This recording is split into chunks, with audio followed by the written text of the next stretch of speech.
The House will be in order. The chair lays before the House a communication from the Speaker. The Speaker's Rooms, Washington, D.C., April 20th, 2023. I hereby appoint the Honorable Mike Flood to act as Speaker pro tempore on this day. Signed, Kevin McCarthy, Speaker of the House of Representatives. The prayer will be offered by Chaplain Kibben. Would you pray with me? God, our Creator, by your divine hand you'd fashioned the world, hanging the stars in the heavens and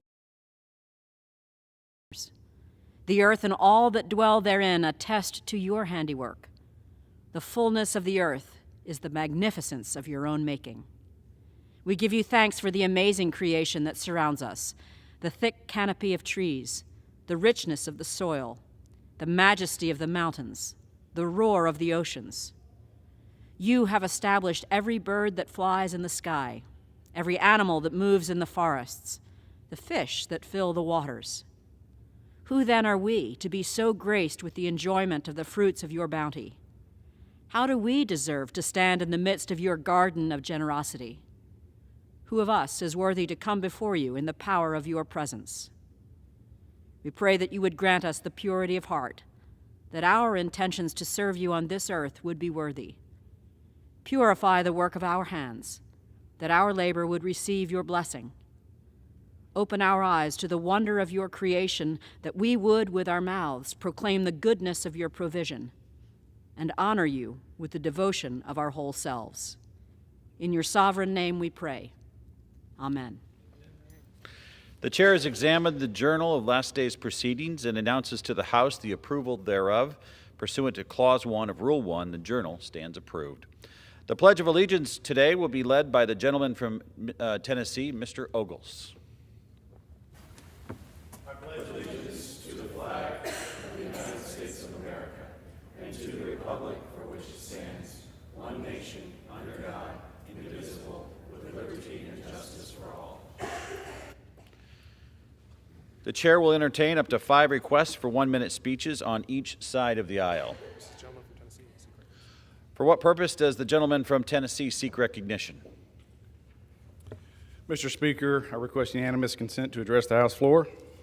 Without objection, the gentleman is recognized for 1 minute.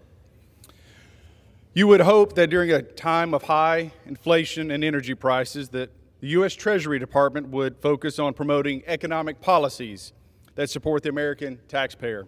Unfortunately, common sense is not a common trait with the Biden administration. Instead, hard-earned tax dollars of the American people are being spent by the Treasury Department to promote garbage, exclusionary, and profoundly racist DEI ideology. This evil and grotesque concept threatens to tear our country apart, and this president clearly couldn't care less. Efforts to promote so-called equity and diversity have already contributed to the failure of businesses and banks in the private sector. We've just seen that. And yet this administration is unfazed and is focused as ever on pitting fellow citizens against each other on the basis of race. And the Democrat Party's woke radical agenda is hurting our children, it's hurting our families, and it's destroying the American economy. Mr. Speaker, the American people deserve better. Woke garbage is not, I repeat, the gentleman's time has expired. For fiscal policy. Mr. Speaker, I yield back. For what purpose does the gentlewoman from Pennsylvania seek recognition? Mr. Speaker, I ask unanimous consent to address the House for 1 minute and to revise and extend my remarks. Without objection, the gentlewoman is recognized for 1 minute. Thank you, Mr. Speaker. Mr. Speaker, I come to the floor exhausted and fearful. Fearful for women who watch every month as their rights are stripped away. Fearful for my daughters-in-law, my granddaughters, and yours, as we deal with the fallout of the Supreme Court's Dobbs decision, removing decades of freedom, privacy, and dignity. After the Dobbs decision, we warned that other freedoms would follow. And now in Texas, a federal judge is openly undermining FDA. A federal judge, not a doctor. Control and cruelty is the point, and they are only getting started. Today it's an abortion drug, tomorrow it is IUDs or hormonal implants, then birth control medications. All of these things, which are used to prevent pregnancy or end one, are life-saving medical tools that can treat a variety of painful, devastating conditions, including miscarriages. Judges have no right to overrule the personal and professional choices of women and their doctors. Politicians have no right to take options and freedoms away. I trust FDA's 23-year approval. Mostly, Mr. Speaker, gentlewoman's time has I expired. trust medical professionals and I trust gentlewoman's women. time has expired. I yield the remainder of my The time. gentlewoman's time has expired. For what purpose does the gentleman from Missouri seek recognition? To address the House for 1 minute, ask for unanimous consent to revise and extend my remarks. Without objection, the gentleman is recognized for 1 minute. Mr. Speaker, I rise today to stand against the push for TikTok to infiltrate our White House. My colleagues and I have sent a letter expressing our deep concern that the President is considering inviting TikTok influencers into the White House to promote his agenda and give them their own briefing room. This action poses a serious national security threat. It is tantamount to the rooster inviting the fox into the hen house. The CCP is spying on millions of American citizens. By allowing these influencers access to the White House, we could be facilitating espionage efforts. TikTok has access to your pictures, your text messages, your keystrokes, your microphone, your camera, your search history, and so much more.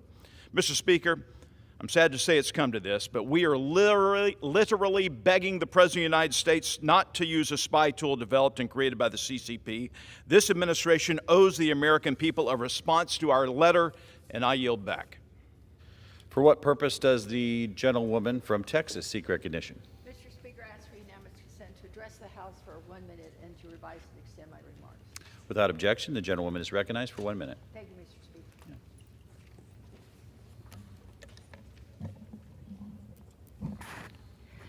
Mr. Speaker, I rise today to celebrate Thomas Street Health Center's legacy as the first freestanding HIV clinic in Houston and the nation.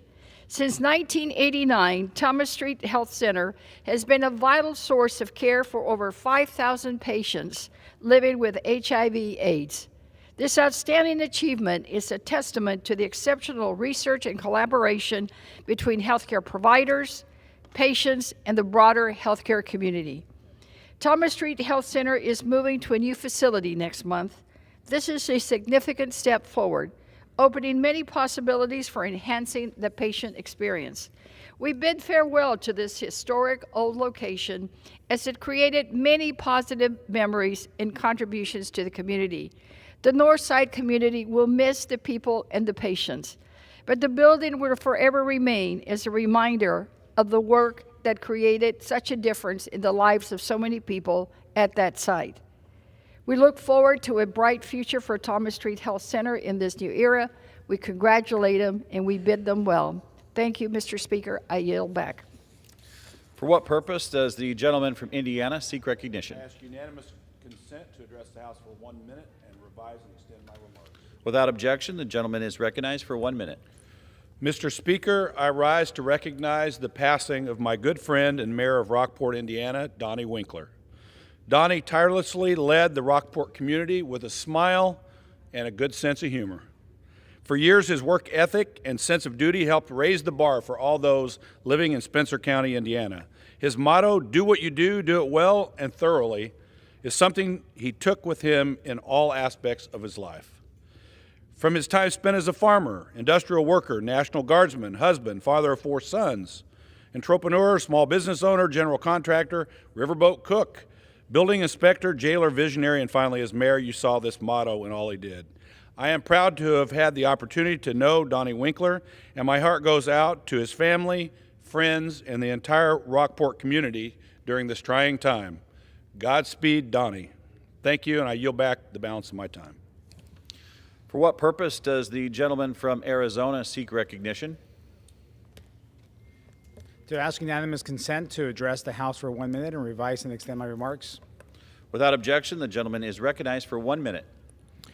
I rise to give a big congrats to a very impressive individual from Arizona's 6th Congressional District. Last month, Karen Apo, an 8th grader from Marana Middle School, won the 2023 Arizona Spelling Bee.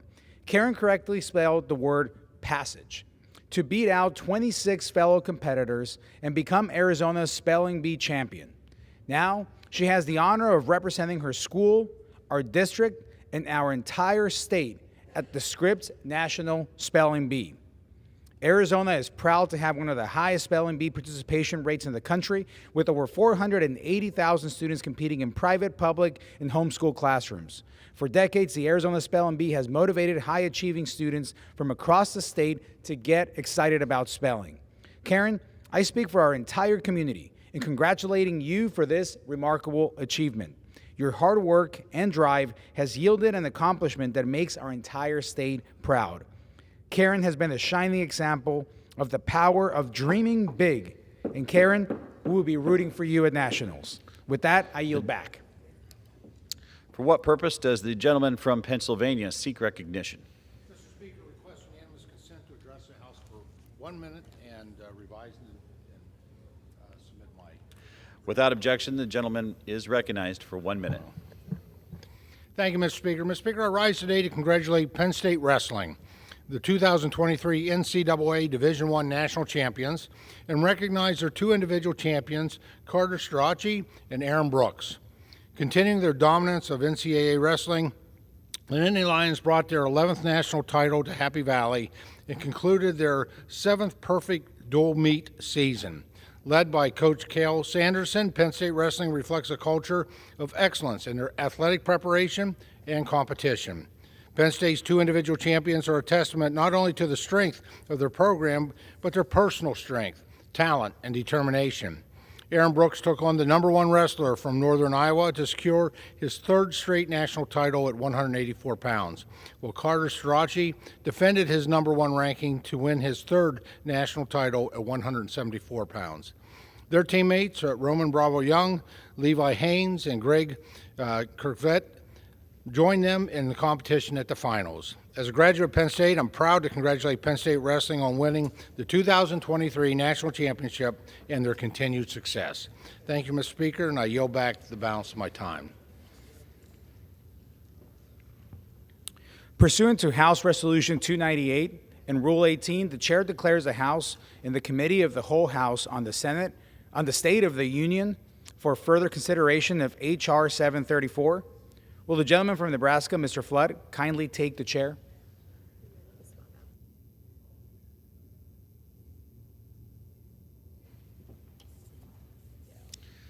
The House is now in the Committee of the Whole of the House of the State of the Union for further consideration of H.R. 734. The clerk will report by title. A bill to amend the Education Amendments Act of 1972 to provide that for purposes of determining compliance with Title IX of such act and athletics, sex shall be recognized based solely on a person's reproductive biology and genetics at birth.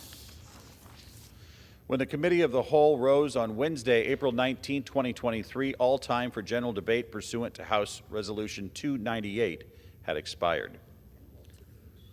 Pursuant to the rule, the bill shall be considered for amendment under the 5-minute rule in lieu of the amendment in the nature of a substitute recommended by the Committee on Education and Workforce printed in the bill. It shall be in order to consider as an original bill for the purpose of amendment under the 5-minute rule an amendment in the nature of a substitute consisting of the text of Rule Committee Print 118.3.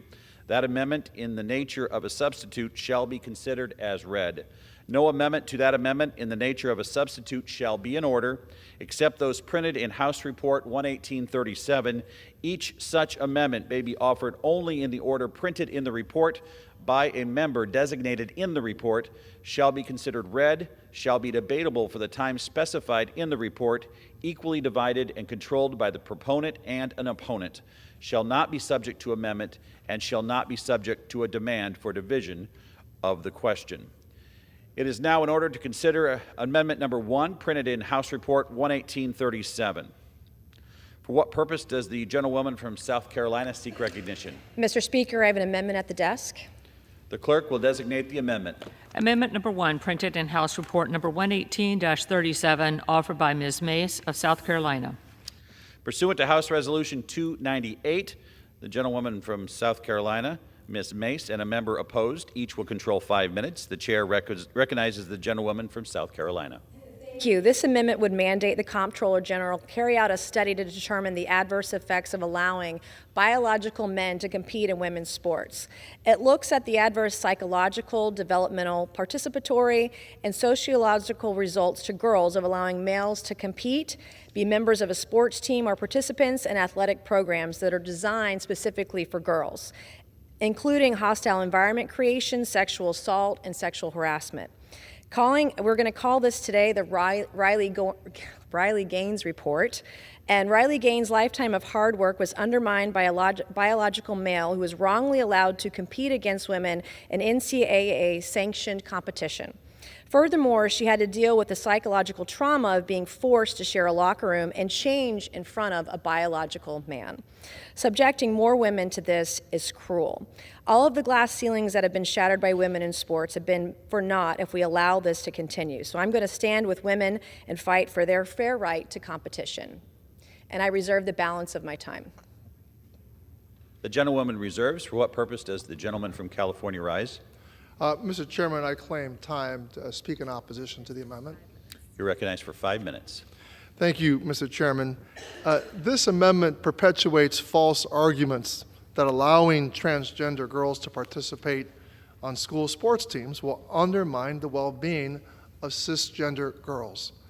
And again, my friends across the aisle are conflating and confusing the issue here. They want to talk about the struggles and the challenges we have with determining fair competition at elite sports.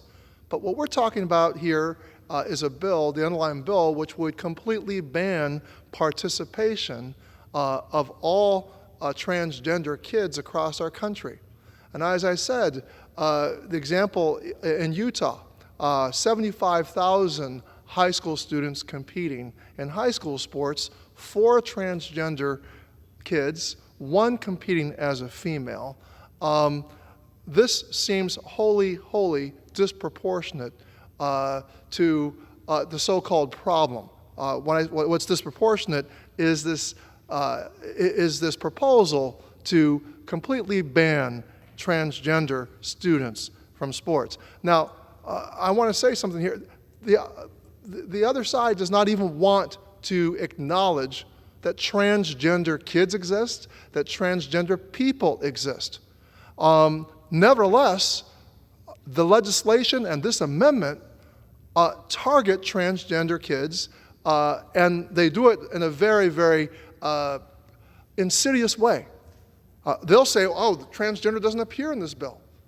But let's not kid ourselves that the very intent is to harm and stigmatize, isolate, make them pariahs, and this is simply wrong. Look, I'm not a scientist. I was a English teacher most of my time before I got into Congress. I do know the harm that comes with this insidious use of language by not even granting the dignity of existing, not even granting the dignity of the existence of trans kids and trans people. That is what the other side is doing. It is going to be harmful, and how is it harmful? This mere debate has traumatized trans kids and their families across the country. 85% of transgender and non-binary youth say that the debates around anti-trans bills have negatively impacted their mental health. According to a 2022 survey, nearly 1 in 5 transgender and non-binary youth attempted suicide in the past year, and 45% of LGBTQ youth seriously considered attempting suicide in the past year. These statistics are real. They represent real vulnerable kids, and I urge my colleagues to oppose this amendment and to oppose the underlying bill, and I reserve. The gentleman reserves. The gentlewoman is recognized. Thank you, Mr. Speaker. For years, the left has said to follow the science. Well, today, Republicans are following the science. We are not confused about the differences between biological men and biological women. And as someone, as a woman who is pro-LGBTQ, I don't care how you dress. I don't care what pronoun you take. I don't care if you change your gender. But we ought to protect biological women and girls and their athletics and their achievements. As someone who's broken glass ceilings, I'm the first woman to graduate from the Citadel, the military college of South Carolina. We don't want biological men taking away the achievements of women who fought so hard for where they are today. And it was 100 years after women's suffrage that South Carolina elected the first ever Republican woman to Congress. That's what I did in 2020. And we don't want to take these achievements away from women at all. So we're not confused. Having biological men in locker rooms as a girl mom and hearing Riley Gaines' story and as someone who was molested at 14, raped at 16, the risks to our girls and to women by biological men in some of these cases and the stories that we've heard, we ought to do our damnedest to protect women and girls in sports. This is not insidious, but what is insidious is allowing men in girls' locker rooms as they're changing, as they're showering. That is perverted, it's insidious, it's disgusting, and we want to make sure that we are doing everything we can to protect women and girls. And this report will study that and bring back the results to Congress. And I want to say thank you to Riley Gaines for sharing her story, putting it out there, and talking about the realities of what's going on in this country. I can tell you the other side is very much confused. Republicans, they're so confused now that Republicans have become the feminists of today, and I reserve my time. Thank you. The gentlewoman reserves. The gentleman from California is recognized. Mr. Chairman, I would ask if the gentlewoman would yield, if I yield to answer some questions. Would the gentlewoman from South Carolina yield to a question? I know the gentlelady to be open-minded about LGBTQ people, but I wonder if you've ever sat down and met with any of your transgender constituents. I have. I actually know transgender constituents. I know transgender children. I have friends in my district that have transgender kids. So very you're well using, aware. Madam, I reclaim my time. Does the gentlelady, so the gentlelady does recognize that transgender kids and transgender people exist? Yes, 100%. And so I reclaim my time. So it's curious to me that the gentlelady has not included even the word transgender. She uses the word biological male, and the study that she has put forward studies the harm done to cis girls by making them compete, having them compete with biological males. It does not even provide the guidance to the studiers to study what may happen with cisgender girls and the competition with transgender girls. And so the results of this study are not going to even determine what the challenges may be. So look, the mere fact that the author of this amendment is asking to study this shows that there is no evidence that there's any harm here. The gentleman's time has expired. The gentlewoman from South Carolina is recognized. How much time is left, Ms. 2 minutes. 2 minutes. All right, thank you. When we use the term biological men, we're actually following the science, because for years the left has said, follow the science. And when you're born a biological male, you were born with physical advantages over women. And we do want to study the psychological effect on women in sports, in their locker rooms. We want to study what is going on and how it negatively impacts women. Women should not be ignored in this situation, whether they're in the classroom or on a sports team or in the private sector. And as I mentioned before, I know and have met with plenty of transgender individuals. This is not against the LGBTQ community. We are pro-women today, and that is what this amendment is about, protecting women and girls against biological men who want to compete against them. And I don't think any of us have any discontent if transgender girls wanted to have their own sports teams and, you know, compete at that level, because the physical differences between biological men and biological women are very different. And we want to make sure that we're going to protect them and that we don't have any other women going through what Riley Gaines went through. And it was wrong then and it's wrong now.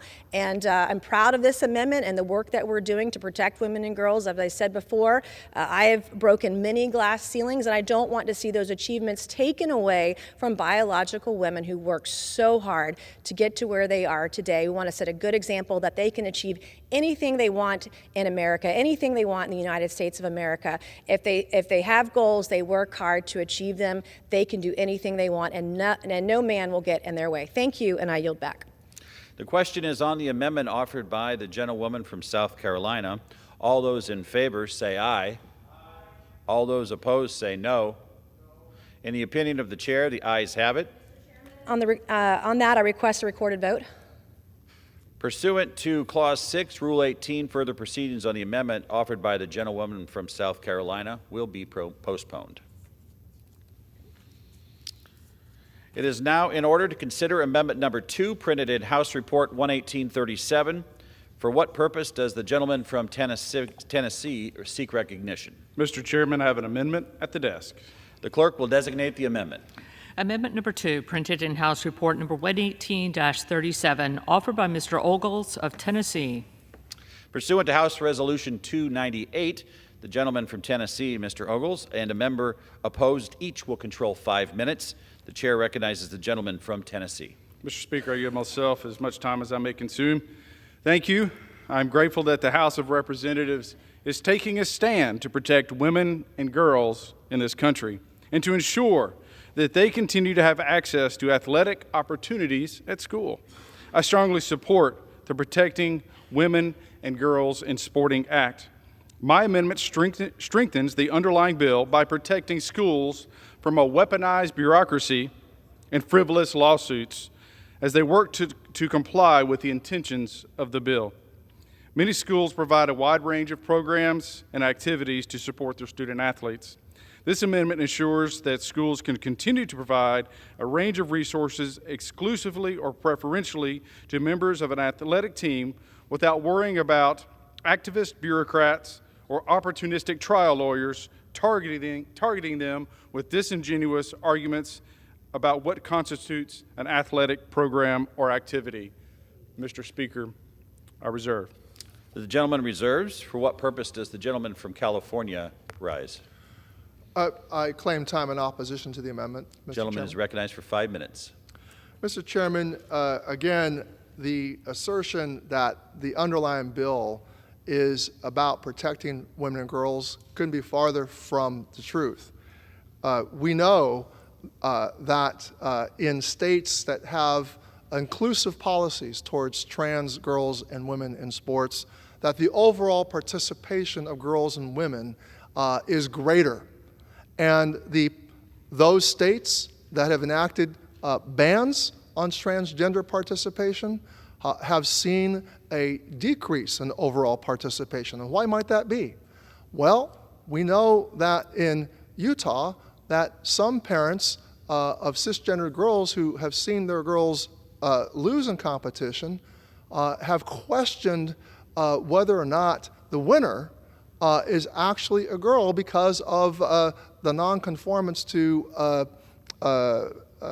perceived notions of femininity.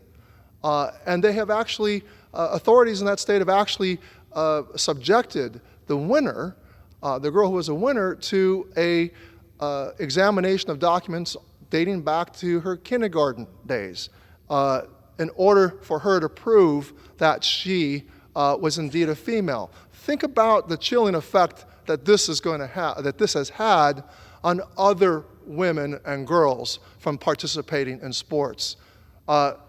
Teenage years are a difficult time enough, but think about what this that this ban has imposed. And let me tell you, the Republicans are not satisfied with just banning transgender girls from competition in athletics. What this amendment will do is to accomplish full exclusion of transgender people, not only from athletic programs, but from any other auxiliary programming that a student would want to participate with their teams. Not only are they interested in ensuring that transgender girls and women can't enjoy the benefits of the athletic aspects of team sports, they want to make sure that trans students who, statistically speaking, already face intense marginalization in school environments are deprived of the opportunity to make friends, to be included, and just have fun. No wonder that more than half of transgender kids have thought about suicide or have attempted it. This amendment is the example that represents the whole. The nature of this amendment is that what is at the heart of this bill. It is not about competition. It's about participation. And I wish that they would stop using examples of difficulties we have in elite competition to use it as a justification to harm transgender kids all across this nation and exclude them not only from sports, but also exclude them from sports banquets or special study halls that may be associated with athletes. This is an insidious amendment. It's an insidious bill. It is contrary to our values as Americans, and I reserve. The gentleman reserves. The gentleman from Tennessee is recognized. You know, no woman or girl in our country should be forced to lose competitions to biological men. And no school in our country should be punished for fighting to preserve the integrity of women's sports. We cannot pass up an opportunity to protect schools from adverse actions, accusing them of discrimination when they provide a tutor to a team, or they let athletes move into a dorm early, or accommodate a practice schedule. We know Democrats will work to pursue every loophole imaginable to undermine this bill, and we should take this opportunity to stop them before they can start. I urge adoption of my amendment. I reserve. The gentleman reserves. The gentleman from California is recognized. Mr. Chairman, I would just say that let's allow, at the very elite level, organizations like the International Olympic Committee and the NCAA make the kinds of determinations about what constitutes fairness and not impose the federal government where it's not necessary. Transgender athletes have been welcomed into participation for 20 years now, and only recently has it become a major issue in our country. I say to my Republican friends, where has your concern about government overreach gone? Where has your concern about allowing states and voluntary associations to solve problems before the federal government is brought in to bear? And certainly we should not be using one or two examples at the elite sports level to affect the participation of transgender girls and women all across our country, in high schools and colleges, and I reserve. The gentleman from California reserves. The gentleman from Tennessee is recognized. Mr. Speaker, I just reiterate that no woman or girl should be forced to lose competitions to biological men. And I say that as a father of a daughter who's an athlete. I say that as a father to two sons who are athletes. Girls should play girl sports, and boys should play boy sports. I reserve. The gentleman reserves. The gentleman from California is recognized. I'm prepared to close. Gentleman reserves. I yield. Gentleman yields. Gentleman is recognized. Well, I would say, Mr. Chairman, that organizations like the NCAA and the International Olympic Committee, we can resolve these issues about fairness and competition. But we should not neglect the greater value of participation, connecting to others in society, and welcoming everybody into the community. And this bill and this amendment do not do that, and they put our transgender kids in harm. I yield back. The question is on the amendment offered by the gentleman from Tennessee. All those in favor say aye. Aye. All those opposed say no. In the opinion of the chair, the ayes have it. The amendment is agreed to.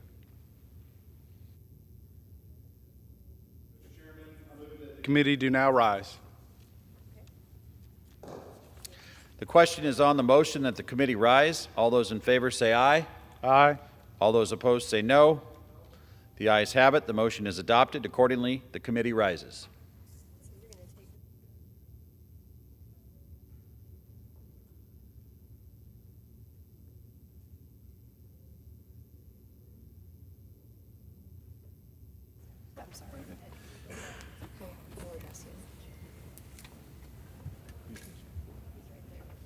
Mr. Flood. The Committee of the Whole of the House on the State of the Union, having had under consideration H.R. 734, directs me to report that it has come to no resolution thereon.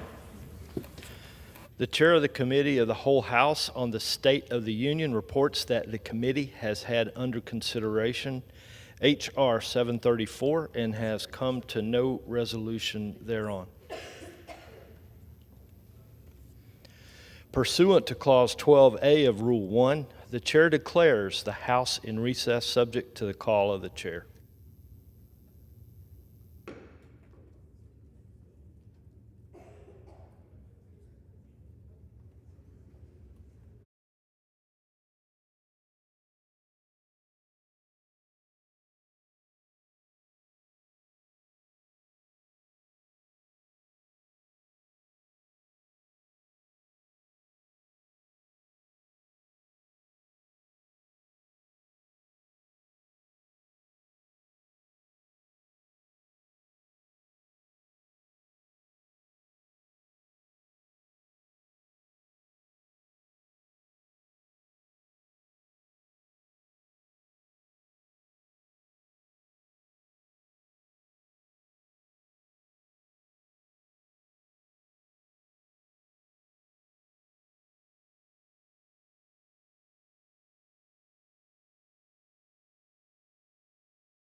The House will be in order. Pursuant to House Resolution 298 and Rule 18, the Chair declares the House in the Committee of the Whole House on the State of the Union for further consideration of H.R. 734. Will the gentleman from Nebraska, Mr. Flood, kindly resume the chair?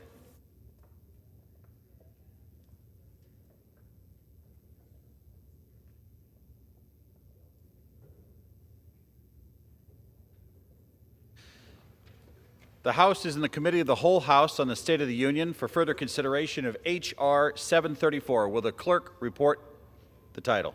A bill to amend the Education Amendments Act of 1972 to provide that for purposes of determining compliance with Title IX of such act in athletics, sex shall be recognized based solely on a person's reproductive biology and genetics at birth.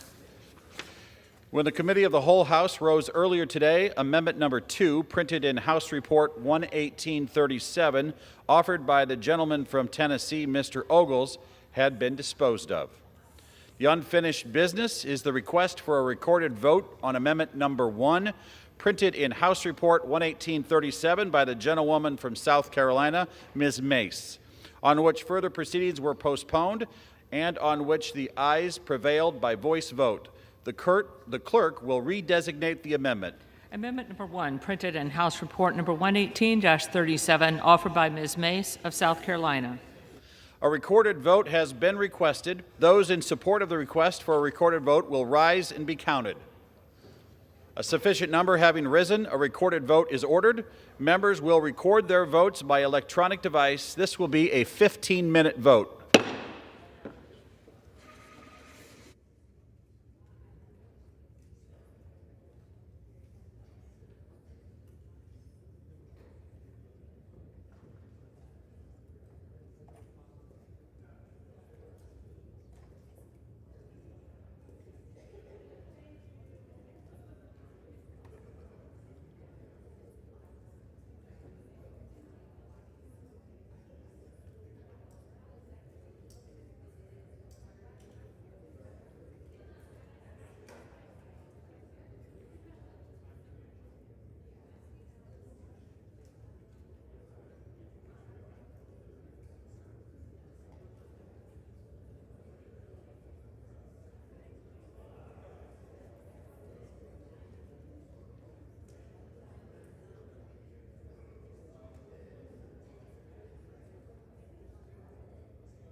On this vote, the yeas are 216, the nays are 205.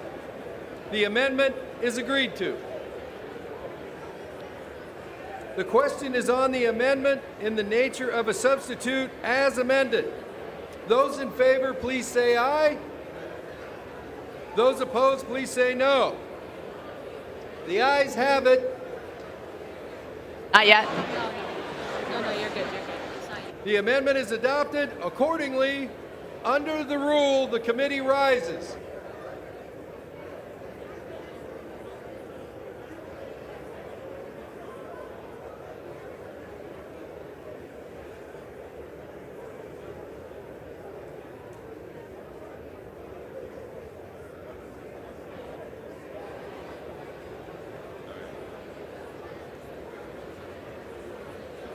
Mr. Chair. Mr. Speaker, the Committee of the Whole of the House on the State of the Union has had under consideration H.R. 734, and pursuant to House Resolution 298, I report the bill back to the House with an amendment adopted in the Committee of the Whole. The chair of the Committee of the Whole House on the State of the Union reports that the committee has under consideration the bill H.R. 734 and, pursuant to House Resolution 298, reports the bill back to the House with an amendment adopted in the Committee of the Whole. Under the rule, the previous question is ordered. Is a separate vote demanded on the amendment to the amendment reported from the Committee of the Whole?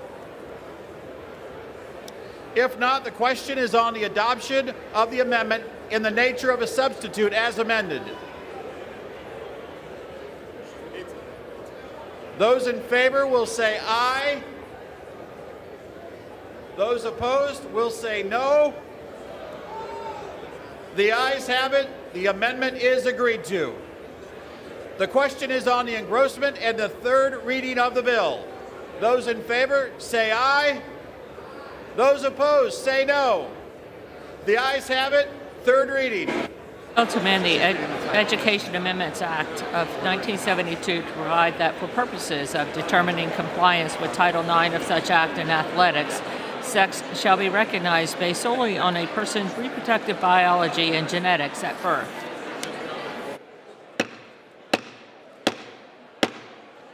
The House will come to order.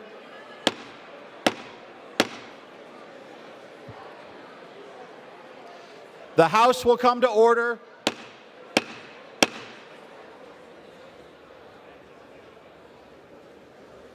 The House will come to order.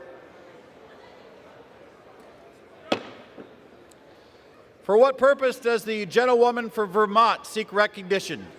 Mr. Speaker, I have a motion to recommit at the desk. The clerk will report the motion. Ms. Ballot moves to recommit the bill H.R. 734 to the Committee on Education and the Workforce. Pursuant to Clause 2B of Rule 19, the previous question is ordered on the motion to recommit. The question is on the motion to recommit. Those in favor say aye. Those opposed say no.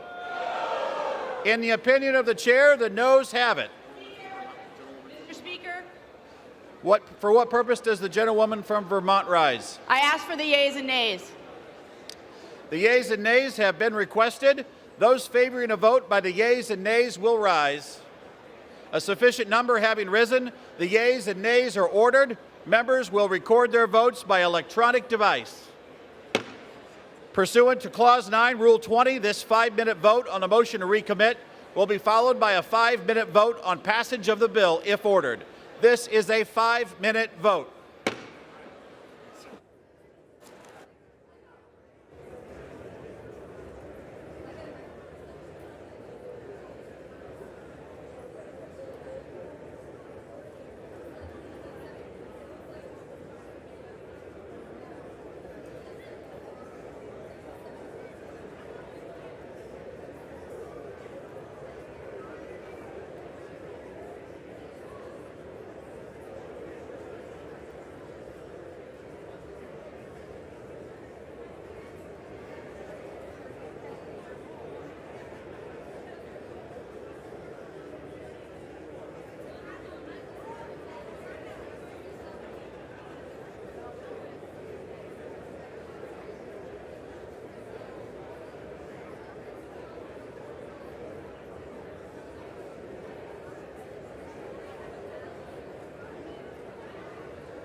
2 minutes remaining on this vote. 2 minutes.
on this vote? The yeas are 204 and the nays are 218. The motion is not adopted. The question is now on the passage of the bill. Those in favor, please vote. Please say aye. Those opposed, please say no. The ayes have it. The bill is passed.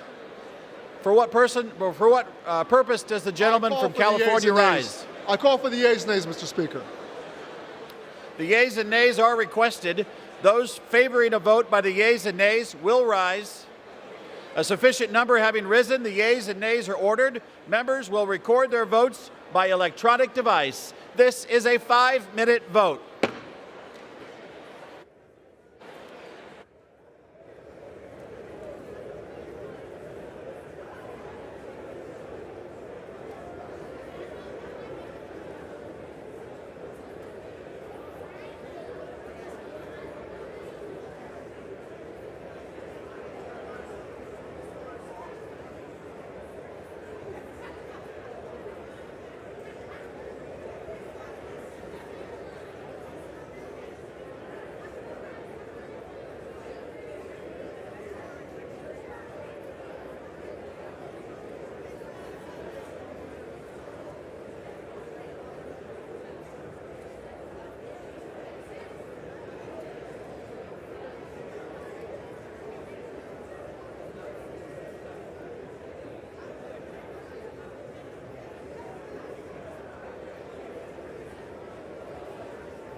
Remaining in the vote.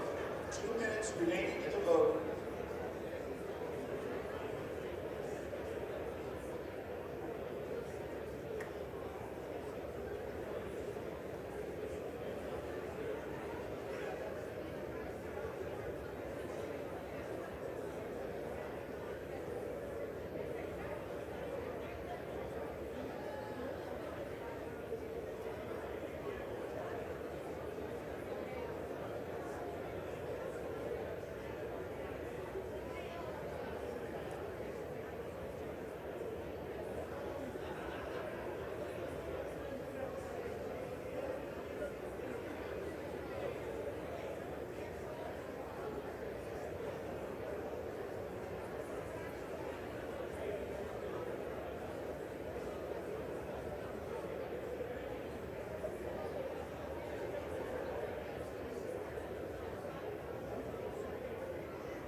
On this vote, the yeas are 219, the nays are 203.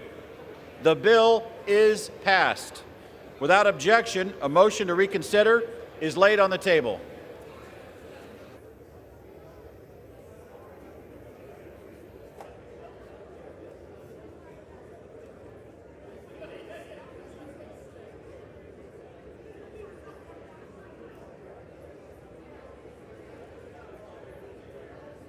Yes.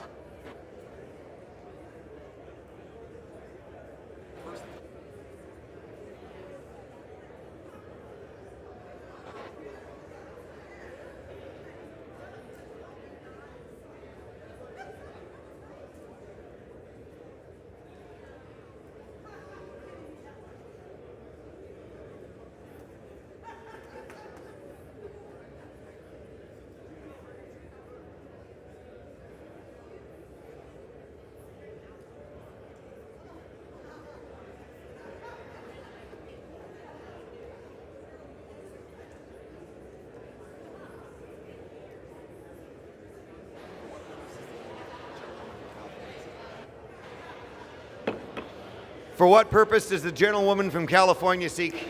Mr. Speaker, I ask unanimous consent that when the House adjourns today, it adjourn to meet at 11 a.m. on Monday next.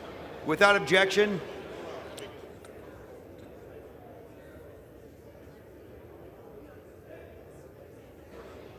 All right. Let's get the House in order. House will be in order.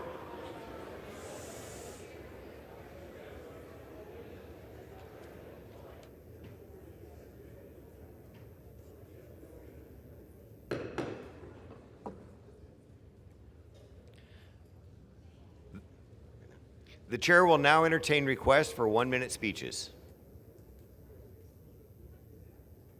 For what purpose does the gentlewoman from Wyoming seek recognition? Without objection, the gentlewoman from Wyoming is recognized for 1 minute. I rise today to recognize the life and legacy of Nathan Lykip, a Wyomingite who bravely defended this country and touched the hearts of all of those around him. Upon graduation from Sheridan High School, Nathan enlisted in the U.S. Navy, serving honorably for 4 years. Following the tragic attacks on 9/11, Nathan, compelled by his devotion to service and love of his nation, returned to active duty in the Army, completing multiple deployments in Iraq. During his combat deployments, Nathan was twice wounded from attacks on his convoy and received 2 Purple Hearts and the Army Commendation Medal with Combat 5. Following the military service, Nathan continued to serve others as a sheriff's deputy in Bayfield, Colorado for many years. Tragically, Nathan took his own life after a long, hard-fought battle with PTSD and other sustained injuries from his service. Nathan was a child of God and a patriot who will not be forgotten. His leadership, compassion, and desire to help others will be forever remembered by his community and should serve as a model for all Americans each and every day. To Nathan's family, I offer my sincere prayers in this difficult time of mourning, and I urge all of my colleagues to join me in remembering the life of Nathan Lykip, honoring his service to our nation, and standing with his family in these difficult times. Thank you, Mr. Speaker, and I yield back. Thank you. For what purpose does the gentleman from New Jersey seek recognition? Without objection, the gentleman from New Jersey is recognized for 1 minute.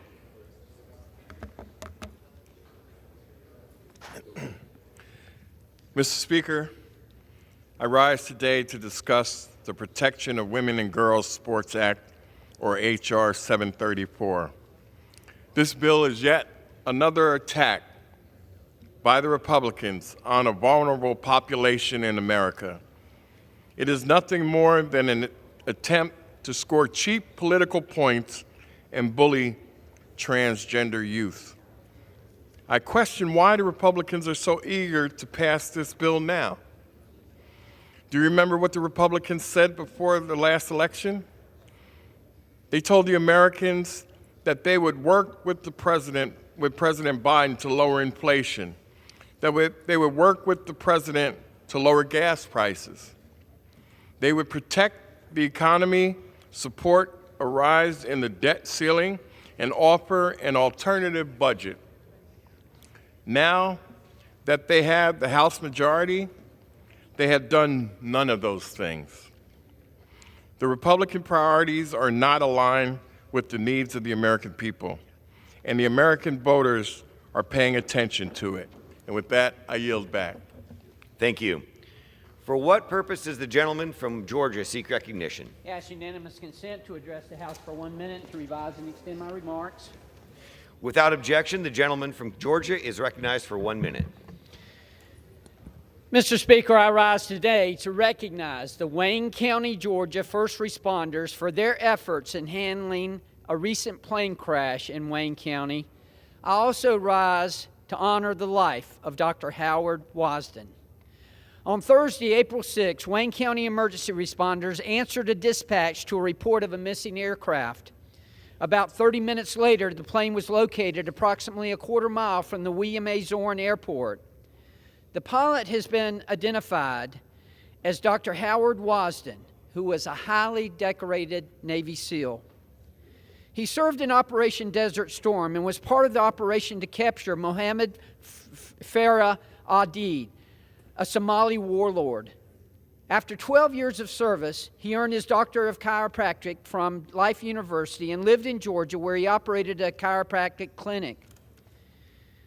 This situation has been particularly difficult due to the impact that it has had on Dr. Wasden's family and the community at large. I would like to thank all the first responders for their tireless efforts in responding to this tragic accident. Dr. Wasden will be missed greatly by all who knew him. My thoughts and prayers are with he and his family. Thank you, Mr. Speaker, and I yield back. Thank you. For what purpose does the gentlewoman from Oregon seek recognition?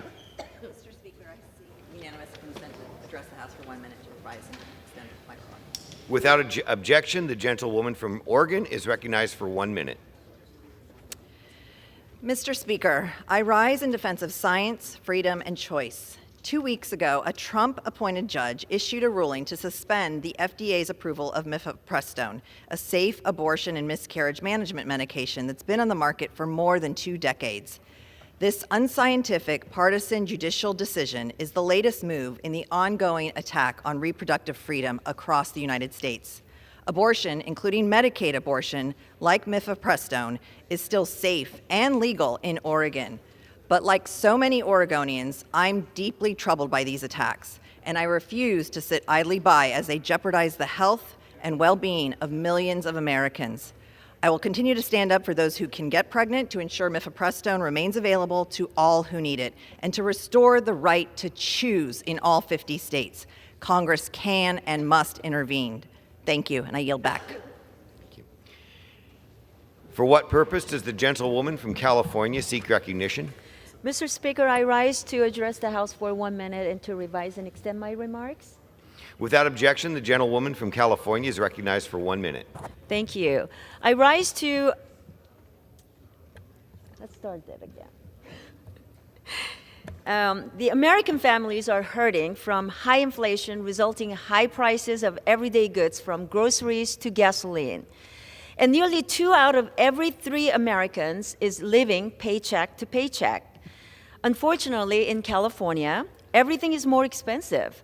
That is why I'm working to bring some common sense to Congress and make life affordable by combating reckless spending and lowering taxes. Earlier this year, I joined my friend from California, Representative Mike Garcia, to introduce the Inflation Prevention Act to ensure that Congress doesn't pass bills that add to inflationary spending until the year after year the rate drops below 4.5%. And last week, I introduced SALT Deductibility Act to repeal the current cap on state and local tax deductions that is unfairly making my constituents pay more taxes. And I'll keep fighting to make sure that life is easier for folks in California's 40th district and across the nation. And thank you, and I yield back. Thank you. For what purpose does the gentlewoman from Ohio seek recognition? Thank you, Mr. Speaker. I ask unanimous consent to address the House and to extend and revise my remarks. Without objection, the gentlewoman from Ohio is recognized for 1 minute. Thank you, Mr. Speaker. As the Congresswoman for Ohio's 13th Congressional District, the birthplace of champions, I rise today to congratulate Ohio's 13th District Champion of the Week, Miss Taylor Mikesell. Taylor was selected by the Indiana Fever in this year's WNBA draft, and she is the third Stark County player to be drafted by a WNBA team. Taylor is an extremely talented shooting guard who honed her skills at Jackson High School before playing at the University of Maryland and the University of Oregon, and finally concluding her college career at The Ohio State University. She was a two-time All-Big Ten selection with the Buckeyes and ranked among the top 5 in the nation, and three-pointers made per game in both seasons. Taylor helped lead Ohio State to the Elite Eight for the first time since 1993, hitting 7 three-pointers to match a career high and scored 25 points in her final game. As we've seen women's basketball continue to grow in popularity, I am proud of Taylor's contribution to women's sports. Taylor's success serves as an inspiration to young athletes who dream of pursuing a career in professional sports, and she has paved the way for future generations of young athletes to follow their dreams. Once again, congratulations to Taylor Mikesell, Ohio 13 Champion of the Week, and I am confident that she will continue to make our community proud as she takes her talents to the national stage. Thank you, Mr. Speaker. I yield back. Gentlelady yields back. For what purpose does the gentleman from Missouri seek recognition? Thank you, Mr. Speaker. I seek unanimous consent to address the House for 1 minute and to revise and extend my remarks. Without objection, the gentleman from Missouri is recognized for 1 minute. Thank you, Mr. Speaker. I rise today to honor the life of Dr. James Sutoff, or as we who knew him well called him Jim. He was a husband, a father, a grandfather, and a community leader who passed away, sadly, on March 25th, 2023. Jim was born and raised in Jefferson City and later worked as an anesthesiologist in Springfield. He loved hunting and fishing, but most importantly, he loved his family and his friends. He was married to his wife, Diane, for nearly 40 years and is survived by Diane. There are 2 children, 2 grandchildren, and 6 siblings. Jim was a dear friend, and he will be deeply missed by everyone, and I ask the body to consider them in your prayers. Thank you. Thank you. For what purpose does the gentleman from Pennsylvania seek recognition? Speaker, request unanimous consent to address the House for 1 minute, revise or extend my remarks. Without objection, the gentleman from Pennsylvania is recognized for 1 minute. Mr. Speaker, every single American who ever raised their right hand, as I did, to serve in uniform, signed a blank check to this country to lay it all on the line, if asked, to put this country before their lives, their families. America has a sacred obligation to all of us. And let me be clear. The Republican plan to slash billions of dollars from veterans and the VA is an absolute betrayal. It's a disgrace. They're threatening to blow up our economy, to push us into default, unless we agree to cuts to the VA and to veterans and so much else. There is not a single protection, not one for veterans in their bill. It will mean massive cuts for veterans. Millions of veterans are going to be screwed over by this plan. They won't get the care they've earned. They're going to have to wait longer for their claims, and so much else will happen. My fellow veterans should know we're going to fight hard to protect our health care, our VA, the benefits they've earned. Mr. Speaker, it's a BS plan. I yield back. For what purpose does the gentleman from South Carolina seek recognition? Mr. Speaker, I request unanimous consent to address the House for 1 minute and to revise and extend my remarks. Without objection, the gentleman from South Carolina is recognized for 1 minute. Thank you, Mr. Speaker. I rise today in recognition of the Dillon Inland Port's 5-year anniversary. South Carolina ports are a huge driver to a robust economy in our state, and I'm proud that the 7th District and the PD play such an integral role in our state's port system through the Dillon Inland Port. When I visited there last month, Mr. Speaker, I witnessed firsthand how the port connects South Carolina businesses to a global marketplace. I want to thank the dedicated team at the Dillon Inland Port for their work to import and export thousands of container ships every year. This port is beneficial to the PD as it is to the rest of the state. It is a huge driver for job growth and economic development in this underserved area of South Carolina. I look forward to seeing the port's future success and positive impact in our region. Thank you, Mr. Speaker, and I yield the balance of my time.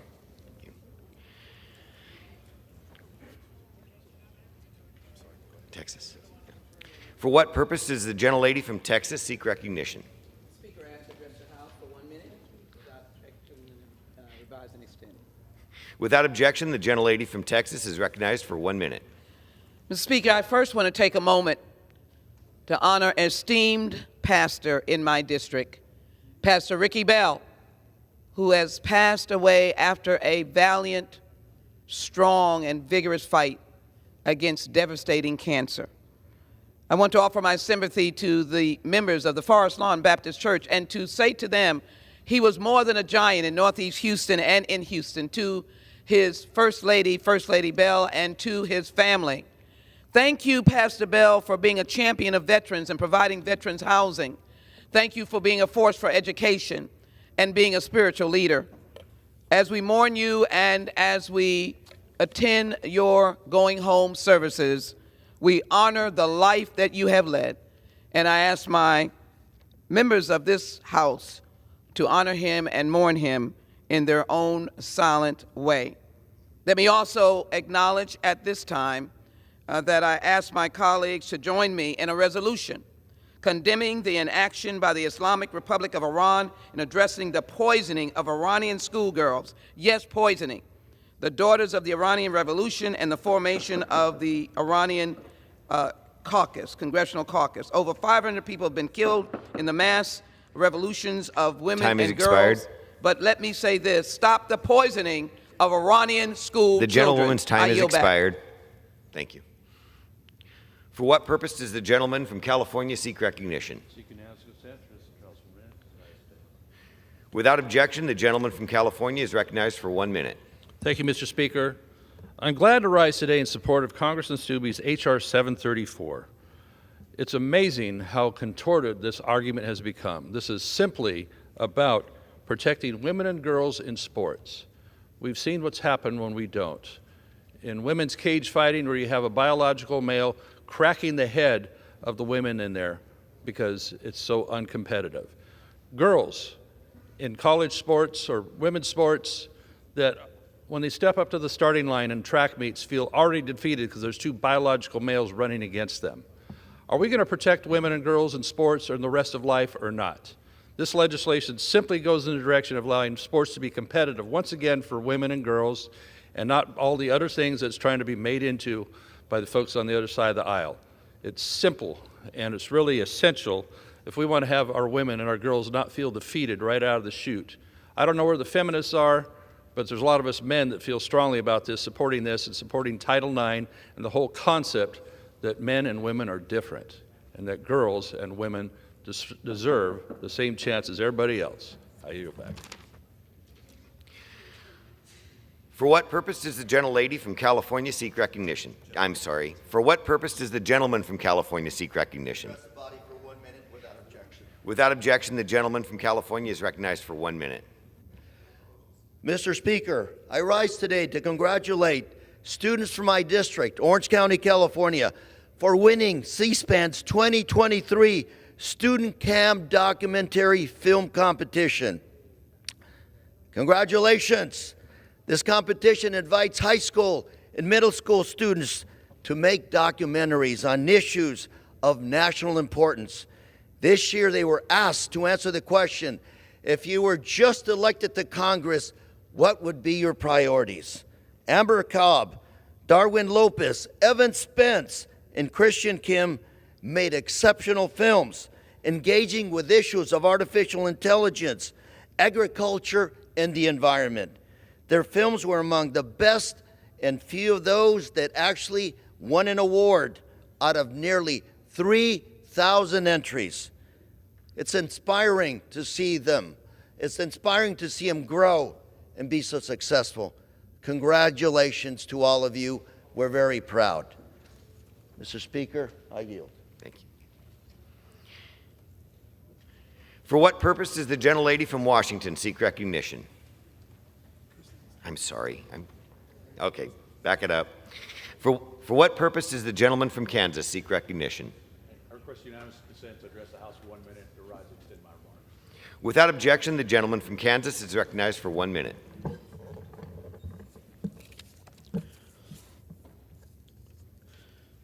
Thank you, Mr. Speaker. I rise today to introduce the American Innovation and R&D Competitiveness Act.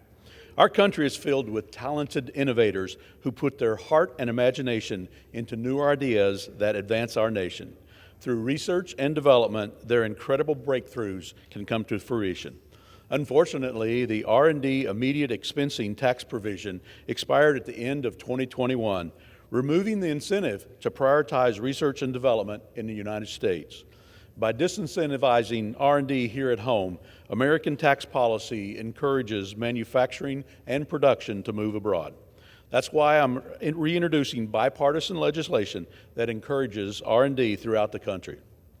64 original co-sponsors have joined me and Congressman John Larson to make R&D immediate expensing permanent, cementing this critical tax provision and reestablishing the United States as the leader in research and development. Today's research and development dollars create tomorrow's jobs, and we need to keep R&D dollars inside our country where they can help strengthen American businesses and workers. Mr. Speaker, I encourage my colleagues to join me in advancing this critical legislation, and with that, I yield back the balance of my time. For what purpose does the gentlelady from Washington seek recognition? Without objection, the gentlelady from Washington is recognized for 1 minute. Mr. Speaker, I'd like to pay tribute to my Chief of Staff, Aaron O'Quinn. Aaron and I met just a week after I was elected to Congress. This was in November 2018. It was an overwhelming time. There was a lot to organize, and job number one was to find a Chief of Staff. Well, Dr. Amibera suggested that I meet his deputy chief, Aaron. We sat down to coffee, hit it off, and I have never looked back. I knew right away I could trust Aaron to guide me through this whole new world of Washington, D.C., which was quite a contrast from the life of a community pediatrician. And I still remember that at that first meeting, she asked me what I wanted the Seattle Times editorial board to say about me in 2020. It was a way to figure out my values and goals. And wouldn't you know it, 2 years later, the comments made by the Seattle Times endorsement board were remarkably similar to what we set out to achieve. Aaron understood the value of a strong team, remarkable constituent services, outreach and town halls, and she made sure I was everywhere in the district, that we hired the best team members with hearts of gold and a dedication to service. With a background in social work, she kept our team in sync and collaborative, and several of our staff are still here today. Aaron, I couldn't have done it without you. We could not have done it without you. So thank you, and all the best wishes in your next chapter in life. We'll miss you. I yield back. So, for what purpose does the gentlelady from New York seek recognition? To address the House for 1 minute and to revise and extend my remarks. Without objection, the gentlelady from New York is recognized for 1 minute. Thank you. Thank you very much, Mr. Speaker. I rise on this day after a week of chaos and confusion following the Supreme Court's decision to allow mifepristone's status to remain as it has been, approved and accessible. But let me be clear, the fight is not over.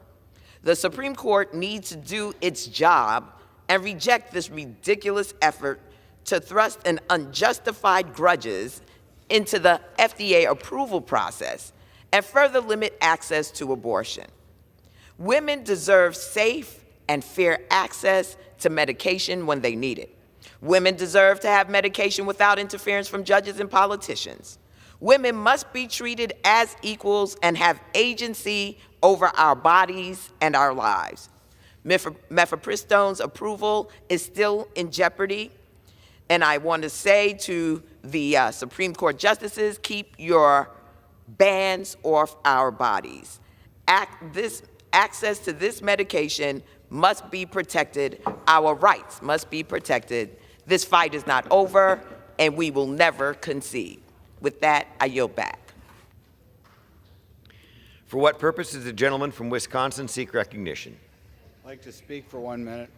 Without objection, the gentleman from Wisconsin is recognized for 1 minute. We have a lot of committee hearings and a lot of subcommittee hearings here every week, and the press is not able to adequately cover them all. I would like to highlight the committee hearing in which we examined the current assistance of the United States towards what's left of Afghanistan. The United States, being the United States, even after we left that country, gives from $4 to $5 billion in aid which should be humanitarian aid to help the Afghan people.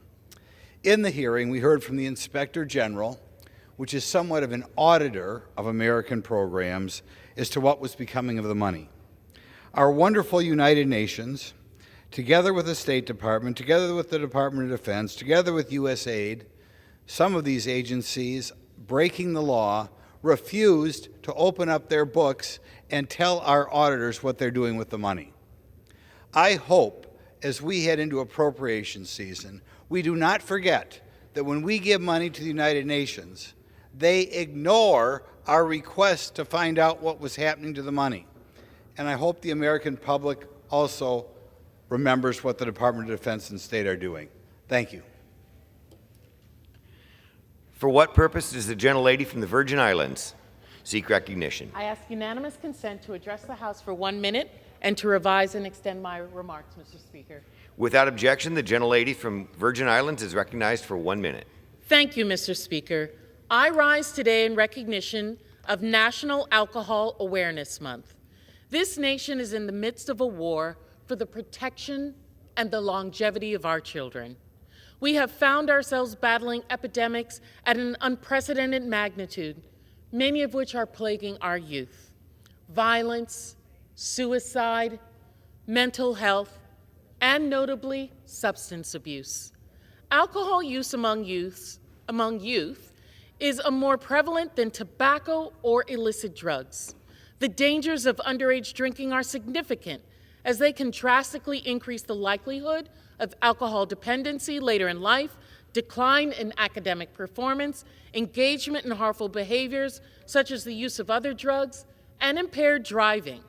In addition to the adverse mental health effects, it puts children and young adults in jeopardy of developing health risks that negatively affect the brain, liver, and endocrine system.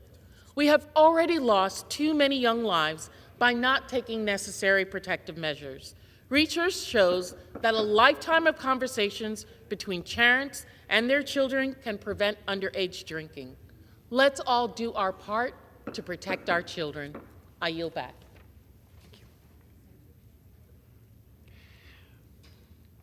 For what purpose does the gentleman from California seek recognition? I ask unanimous consent to address the House for 1 minute and to revise and extend my remarks. Without objection, the gentleman from California is recognized for 1 minute. I rise today to celebrate Dr. Michael R. Reich for being honored by the Center for Global Development for his tenure as Harvard's Taro Takimi Professor Emeritus of International Health Policy. I've had the privilege to know him as a great friend, a man of science and empathy, a man who believes that health is a human right and has devoted his life to creating a healthy global community.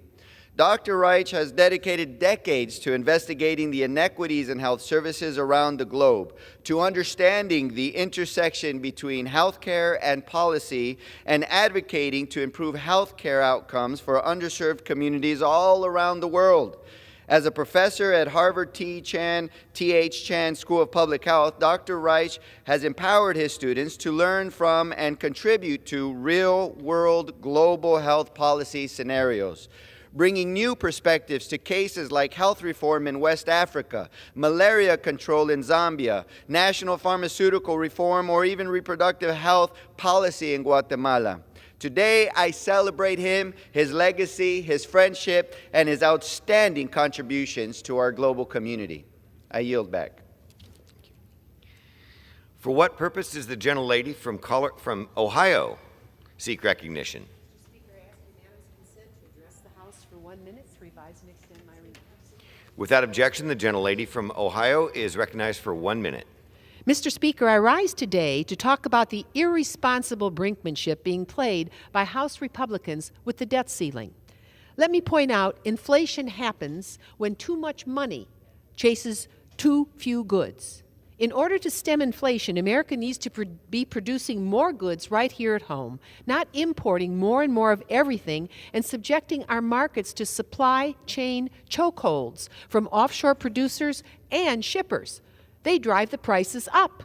What America makes and grows America. Supporting products made in America makes and grows a real middle class. Why champion more windfalls for Wall Street and powerful financial outsourcers that finance our jobs going to petty wage havens? We should reshore what Americans use, eat, and drive and reduce inflation. Speaker McCarthy ought to stand up for America. Stand with the American people on Main Street, not with the outsourcers and science of finance on Wall Street who outsource our jobs. Thank you, Mr. Speaker. I yield back. For what purpose does the gentleman from Colorado seek recognition? Mr. Speaker, unanimous consent to address the House for 1 minute and revise and extend remarks. Without objection, the gentleman from Colorado is recognized for 1 minute. Mr. Speaker, I rise today to honor the victims of the horrific mass shooting that occurred at Columbine High School in Littleton, Colorado. 24 years ago, 12 teenagers and 1 teacher went to school and never came home. I stand before you all today and ask, what has changed since Columbine? 2 weeks before his death, one of the victims expressed concern to his dad about America's gun laws. He asked his dad about the loopholes in the Brady Bill that allow individuals to obtain guns online or at gun shows. His life was taken from him by a gun purchase through one of those loopholes. The gun show loophole remains open to this day. Gun violence in this country is the worst it's ever been. Our children fear going to school every single day, and Republicans in Congress refuse to take any steps to protect them. Americans have had enough, and I've had enough. We can and must do more to protect our children and our communities from gun violence. We must ban assault weapons and ensure these weapons of war are inaccessible to the general public. As members of Congress, we have a responsibility to act and to stop these tragedies from occurring all over our country. I yield back. Thank you. Under the Speaker's announced policy of January 9th, 2023, the gentleman from Arizona, Mr. Schweikert, is recognized for 60 minutes as the designee of the Minority Leader.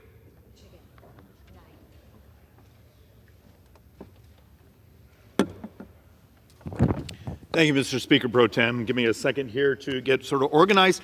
I'm going to yield as much time as she may consume to the woman from, is it Michigan 9? Yes, sir. Thank you. Thank you. And thank you, Mr. Speaker. I rise today on behalf of my district, my state, and my country to say that the Chinese Communist Party is actively working to destroy America. From aggressive military actions to spying on Americans through TikTok and high-altitude balloons, the CCP is focused on becoming the world's #1 superpower. To everyone listening today, I want to make something very clear. China is not our friend. They are coming at us militarily, economically, and educationally. They are our biggest adversary. We know that China is targeting our country as a whole, and we also know that they are targeting individual states as well. For example, in Nebraska, China has bought up farmland right next to a strategic military base. That's probably the only vacant land in Nebraska they could find was next to a strategic military base. In Texas, China's using the shadow of TikTok to build a massive facility that will focus on spying on Americans. And now, in my home state of Michigan, China is tightening its grip on a chip manufacturing facility and is establishing this facility in Big Rapids. This company taking over this town is called Goshen, which is actually a subsidiary of a company that is owned and operated by the Chinese Communist Party. And when Goshen proposed this new plant, they sold a good story by promising 2,000 jobs and massive economic gains for the state, which actually Michigan could use some economic gains for our state. But we know the truth. Goshen is establishing its Big Rapids plant in order to extend its CCP influence in Michigan. They plan to utilize Chinese EV chip technology and send the profits of its productions right back to the CCP. And by the way, those 2,000 jobs that they promised, they'll be filled with Chinese workers, implanted from Beijing to work at this facility. Not to mention, wait for it, over $500 million in tax breaks from our governor will be used to subsidize these jobs and given to Goshen.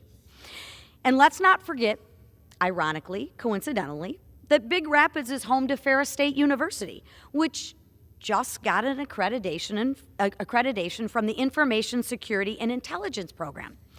That seems like a coincidence, doesn't it? Well, I can assure you I'm not much for coincidences.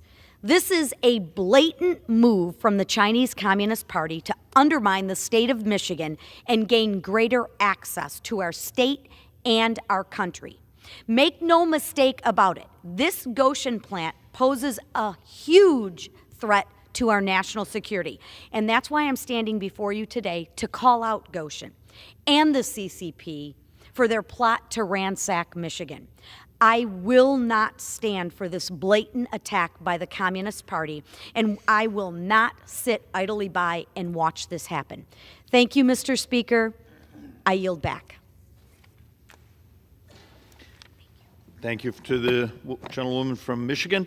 Mr. Speaker, we're going to actually try something, and these are always those moments where if you don't like something, it's fairly thick. We're going to do lots of demographics. If you don't enjoy that sort of stuff, don't watch this. I'm going to try to lay out a bit of an argument of the headwinds we're facing as a country, as a society. I'm also going to point out that we're still dramatically better off than much of the actually all the industrialized world, and we've done it better over the last couple decades than the rest of the industrialized world.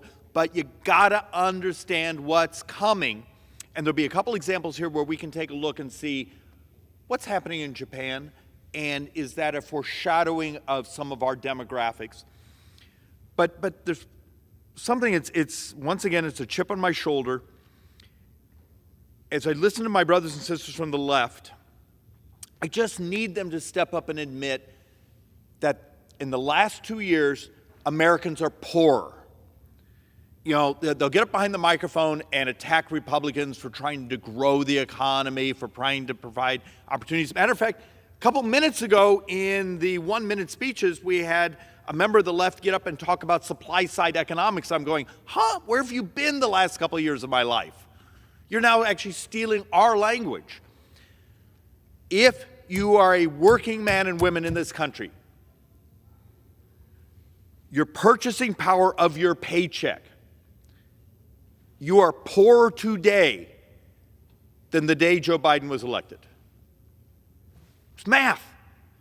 And so if you want to understand why so many Americans are cranky, are dour, are just, in some ways, just very dark on what the future looks like, it's because every day they go into a grocery store or to work or this, and they realize they're poorer today than they were a couple years ago. Where's the empathy, but also where's the goal to grow where we can actually make up for the wages not keeping up anything close to what inflation is? So we're going to actually start to walk through. I have a lot of boards. I'm going to do some of these very, very fast. If there's a staffer or someone out there watching, because I try to explain to people, the room is substantially empty. It's supposed to be. The House is done with its legislative work. But there's thousands of people on this campus and around Washington, D.C. and around the country who are working for members of Congress who may have this idiot, me, on their television trying to talk to them about economics and how we make America prosperous again. So let's actually do some of the positives. Something we don't tell each other enough. If you actually look at the economic conditions, go ahead and set that one right there. The economic conditions of per capita, and you actually look at it from 1980 till today, you do realize the United States has done dramatically better than the rest of the industrialized world. We're up, if you actually sort of adjust all the currencies to the same purchasing power, per capita income for for the United States is around $70,000 per worker in this country. But you take a look at our competitors. You know, I mean, the next best one is all of Western Europe. They're around 46,000. Do understand the brain trust around here that often comes in, we should be more like Western Europe. You want us to give up that much? That much of our economic prosperity? We are better. We are more prosperous. We are more actually innovative. And we're losing it. It is this prosperity that many of us are behind these mics trying to defend. This is what we're trying to defend in our policy sets. And you actually, I have another way to try to explain this. Average income in the U.S. continues to be significantly higher than other countries. And I think on this one I use Japan and Western Europe. Our per capita income, if you actually look over, in 1990, we were about 24% per capita income higher than Western Europe. Today, we're about 30%. We still outgrew them. But I want you to take a look at Japan, and this is one of the examples we're going to use in here, what happens when you have that demographic headwind, when you're running out of actually workers. 1980, we had about a 17% to the plus side, healthier incomes than Japan in 1980. Today, it's 54%. And Japan didn't actually shrink in their income. We grew so much more than Japan and obviously Western Europe. Pat ourselves on the back and then get back to work because we are going to lose this marginal prosperity with many of the policies I'm seeing happening from this administration, from what the Democrats did to us over the last couple of years, and now we need to walk through the headwind of what's really going on in America. A couple points of reference, and we went back and vetted the number. In about 18 years, the United States has more deaths than births. In 18 years, more deaths than births. And that's actually with current sort of immigration models. So if you walk through this, you're not a dying society, but you're fading. Now, there's ways you make that up. You know, in country after country after country have tried to change their what we call fertility rates, and we're going to do geeky stuff here. I think there's one country, it may be Hungary, I think if you have the third child, they give you a house, and it's barely adjusted the country's fertility rates. You need to accept this is across the industrialized world. Prosperity actually is sort of the opposite of Malthusians, opposite of the idiots that wrote things like the population bomb back in the late 60s. They were wrong. The only thing Ehrlich got right was maybe the spelling of his name on his book in 1968, but the left still worships him. Prosperity actually leads to delayed marriages, to less fertility. And we're going to talk about that, but we're also going to touch on some other things that we could affect by policy. And I'm gonna step out on a limb. I'm gonna talk about some things that, you know, a politician gets himself in trouble for, but it's math and it's the truth. We got a real problem with young males. And it's blowing off the pages in the statistics. So let's go see how uncomfortable we can make each other, but it's math, and the math always wins. And I don't, and Mr. Speaker Pro Tem, I hope, I'm trying not to curse, but I don't give a darn if it hurts your feelings. We got to embrace and deal with the facts. So let's do some facts. Percentage of people 65 and over relative to the number of people we have when we say 25 to 64. So 25-64 is what we mean when we say prime working age populations. That's actually our productive populations. Now, I actually believe in today's world, I intend never to retire because I'm also crazy. I'm 61 and I have a 9-month-old. And yes, my wife is exactly my age. I'm pathologically optimistic. So people like me are never retiring. But the reality of it is what we see in our society is my prime working age population is shrinking where my over 65 population is exploding, and we call it, what was the term? Baby boomers. It's like Congress completely forgot there were baby boomers. But you look at this chart, and we're here in the inflection years, where the growth of our population that is 65 and older is just growing incredibly. And understand, in a couple decades, if you say my ratio of prime age workers compared to my population that's 65 and older, we get as high as 46%. 46% will be 65 and older compared to prime age. Grow your economy when almost half your population is 65 and older compared to your working population. And yes, that number skews out under 18 for a couple other reasons, and some of that's because of fertility and some other things trying to calculate it. That type of ratio, you need to think through how do you design economic incentives for productivity? What are you willing to automate? Are you going to run around and be terrified of chat AIs and other things that may add a huge productivity spike or allow an individual worker to be much more productive? This place has to stop being terrified of technology, because without it, we're going to be buried. Here's another slide, basically in some ways saying the same thing. By 2042, so how many years is that? 19 years. Population growth will be driven entirely by net immigration, basically saying in about 18 years, remember, we're going to have more deaths than births. Any population change we're having at the time will be from immigration. Are we going to ever update our immigration codes so saying we want immigration that maximizes vitality for the country? You're going to go fixate more on a talent-based immigration system than, I don't have a more polite way to say this, when you have an open border like Arizona, and come down to the border sometime with me, and you have migration of poverty. Wonderful people, I'm sure that, they're God's children, but the fact of the matter, I got to figure out a way to pay for Medicare and Social Security. I need highly productive populations to have the multiplier effect in the economy. The math will win. And I know this chart, this one's a little hard to read. The only adult population group expected to decrease past 2485 will be my prime working age.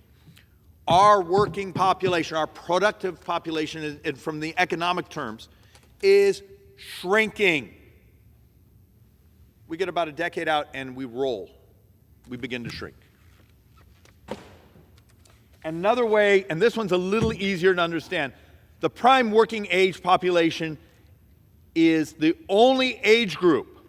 The prime working age population is the only age group expected to decline in the long run. And you start to see this, and I'm going to show you some slides of what this means to economic growth. So part of the argument I'm making here is we're fighting over the debt ceiling and what the budgets look like and what the long-term projections are. Remember, I've been to this floor, heaven knows how many times over the last few years, saying between today and 30 years from now, 100% of the borrowing. So we're expecting now, about 128 trillion of borrowing in that 30-year. 100% of that borrowing is the shortfall of Medicare. Remember, 3/4 of Medicare comes from the general fund, and the Medicare Part A trust fund is going to be empty in about, 6 years? And the other part, the other 25% of that $128 trillion of borrowing will be if we backfill Social Security. And you all saw, because I know all this place ran out, got a copy of the Medicare Social Security actuary report that came out 3 weeks ago that basically said we lost another year. It's not 10 years, it's now like 9 years. Social Security Trust Fund is gone. And at that moment, if we do not fix Social Security, we double senior poverty. And what did the president do in that podium when we had the State of the Union? He basically made talking about fixing Social Security toxic because it was a better campaign issue than a moral one.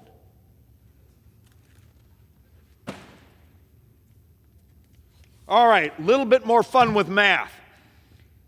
An increase, large share of births, or an increasingly large share of births, are happening to women 30 and over. Why would you show this slide? It's basically when we're doing fertility curves, when your population, you have older parents, they have fewer children. And look, I'm one of these. I have 2 kids and I'm in my early 60s with my wife. Now we're an outlier, there were other health issues and other things. But this is actually becoming much more common, that as we wait for prosperity, it's so hard to start a family, it's so hard to find a spouse, it's so hard in the economics, particularly with what's happened the last 2 years, where if you're that working person and you want to get married, but you're poorer today. Remember, family formation is a derivative of a couple things. It's who graduates schools and your ability to find stable employment, to have economic growth. Most people will not enter into family formation until you start to have that level of stability. And the last couple of years, with the policies here, we're willing to give out stunning amounts of money to green energy, to this, to that, to whatever favorite groups, subsidize really rich people to go buy battery walls. And we functionally subsidize people not to actually participate in the labor force. So another one, just a basically, and this is where it gets uncomfortable, but the math is the math is the math. And if we don't start to think about it, we're avoiding a really uncomfortable subject. Men's participation has fallen 19%.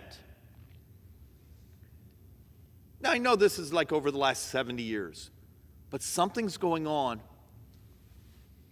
in our society. And we've brought in an expert a couple of years ago, and the conversation was fascinating. It was a professor from one of the Ivy Leagues, and she was saying, look, we don't know if some of it's drugs, though we expect that.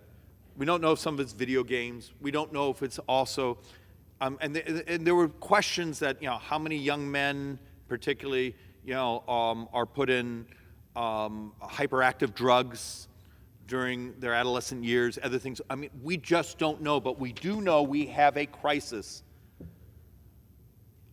of young males coming back into society, and we need them. We need their participation for more than just their tax revenues from their labor. A healthy society is one that has the vitality where everyone is sort of loved and participates in the economy and has opportunity. And with that comes sort of the American dream of family formation and other things. But the number's gotten ugly. Total 13% of prime age males are not working. Remember, I just walked you through some of the prime age male calculations, or what that demographic was. 13% of the males in that group are not participating in the economy. You want an economic pop? I can fix things in the tax code. I can do some incredible things here with the Ways and Means Committee and the members here that actually care about economics to incentivize investments. But I also have a moral issue of I have a huge portion of my society that have dropped out. We need to understand why, and we need to bring them back. If not for economic reasons, just for basic humanity. And so you actually see, and we've been trying to dive into this to understand, okay, here is functionally, we're getting right up against the pandemic, but the new baseline is dramatically below where we were before. Male labor force participation. And it just continues to steadily decline. This is a problem. I can't make much of the math work in the out years. So I get members here who say, David, give me a plan to balance in 10 years. Do understand, I can balance. We could build a plan. As we could all come together and balance in 10 years. Of course, the next day we'd be out of balance. In 9 budget years, and I've said this, and this seems to be the single thing I say that upsets more people around here than anything. So let's do it slowly. In 9 budget years, according to CBO's report from 6 weeks ago, you can get rid of every dime of the military. You can get rid of every dime of the rest of what we call discretionary. That's the FBI, the military, the Park Service, the State Department, the White House, the Supreme Court, it's all gone. Everything you think is discretionary. In 9 budget years, it's all gone. There's no discretionary. You still have to borrow a couple $100 billion to have enough cash flow to cover Medicare, enough cash flow to cover veterans benefits. And we haven't actually calculated in the fact that the actuaries from the Social Security Medicare just removed a year of actuarial life. So it may be much worse, because our math before was the very next year, so that 10 budget years, it's not a couple $100 billion you have to borrow. It may be several $100 billion you have to borrow if you were to backfill Social Security. These are demographic. Is that Republican or Democrat? It's a bit of both. But the fact of the matter is, the primary driver of our debt is demographics. We got old as a society, and this place needs to be maniacally fixated on growth, on efficiencies, on adopting the technologies that make healthcare and other things less expensive but more accessible. If we don't do this, this math gets really ugly really fast. This is not something, we're not talking about something 20 years from now. We're talking about something, how many of you expect to still be with us in 9 years? That's what we're talking about. And you start to see things of this. So this is actually one of the things that's going on, and the number is actually worse. This is just the only chart we have that we've vetted.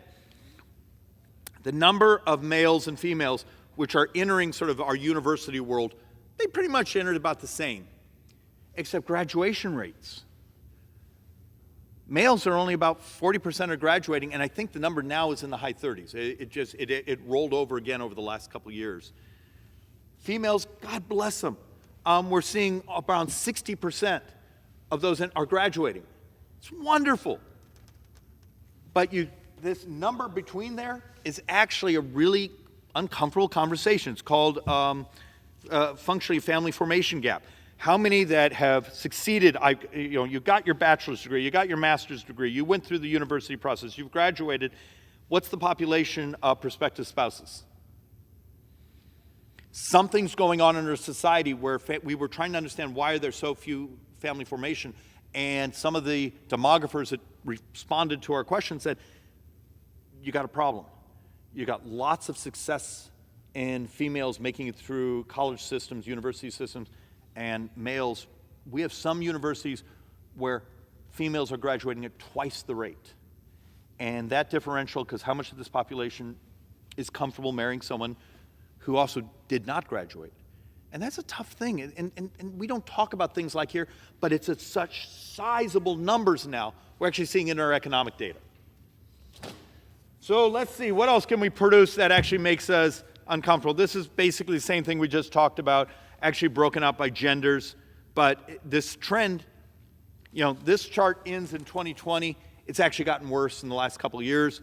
But this is not a new trend. This has been going on for we've been tracking it for about the last 15 years.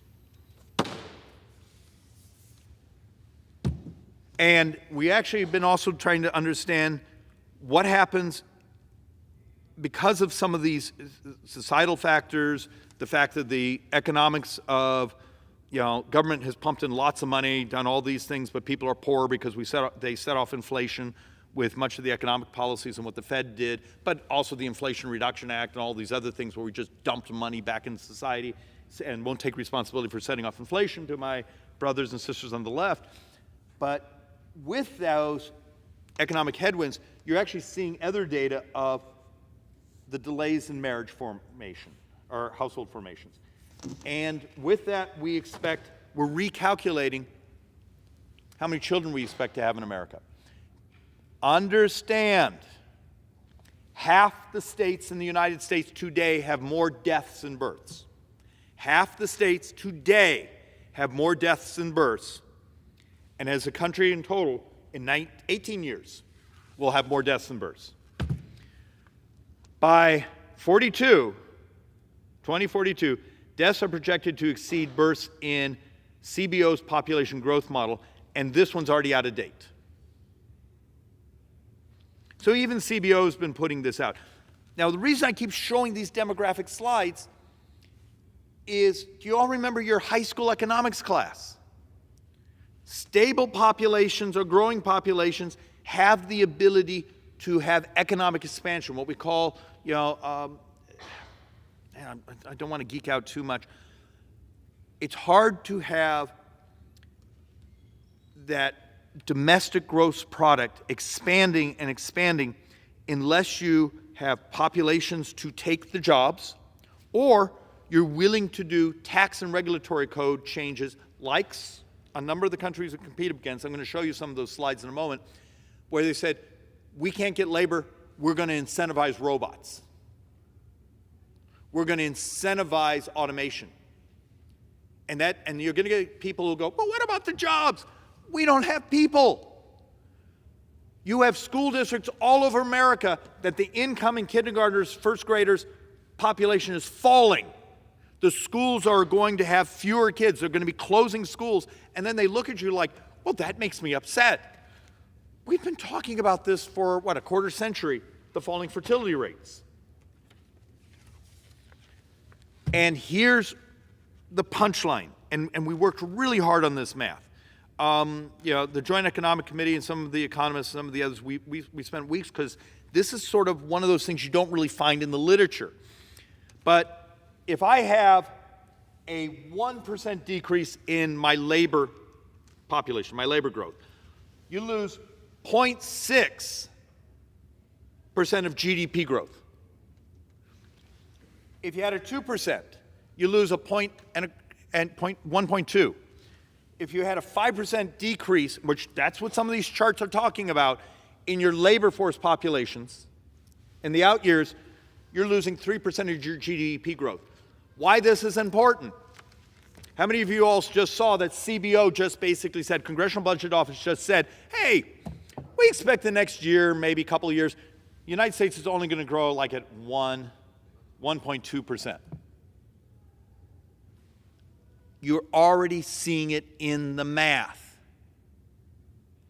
Yet how many of us have gotten up behind these microphones and tried to explain, got to fix tax policy, got to fix regulatory policy, got to fix trade policy, got to fix immigration policy.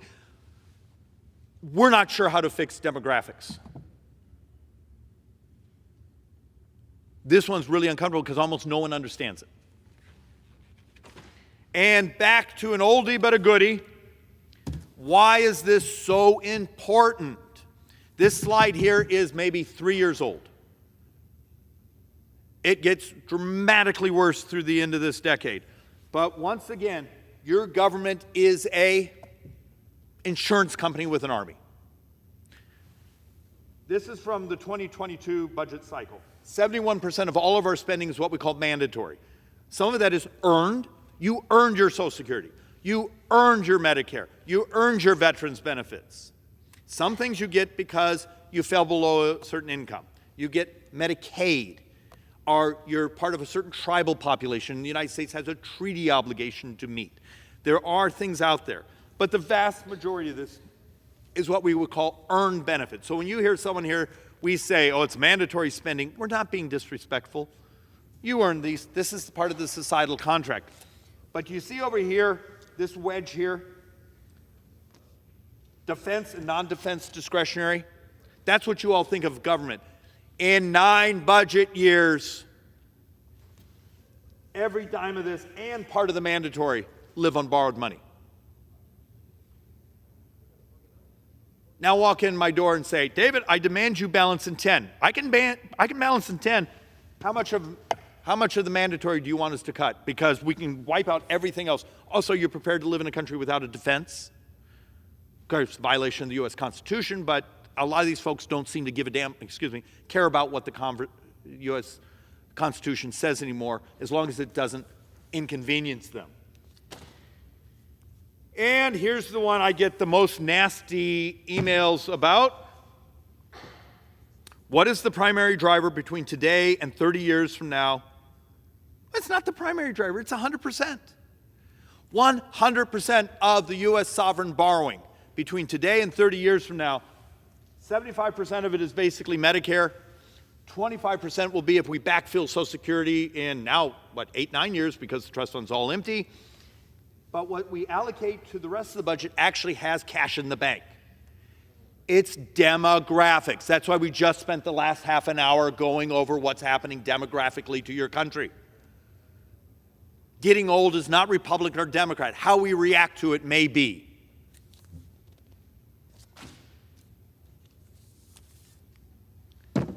And just one more time, to understand 30 years, and this slide is already out of date, Social Security is on hard dollars. This is without the financing costs.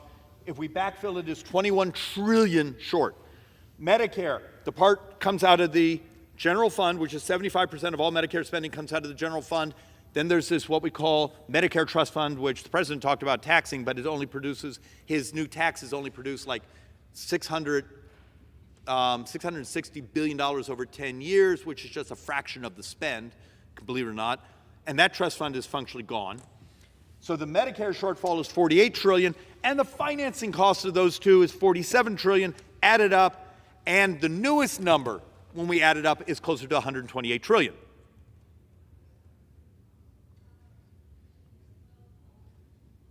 Anyone getting the punchline here? We can fix Social Security. Of course, it would have been really helpful if the president hadn't made it toxic.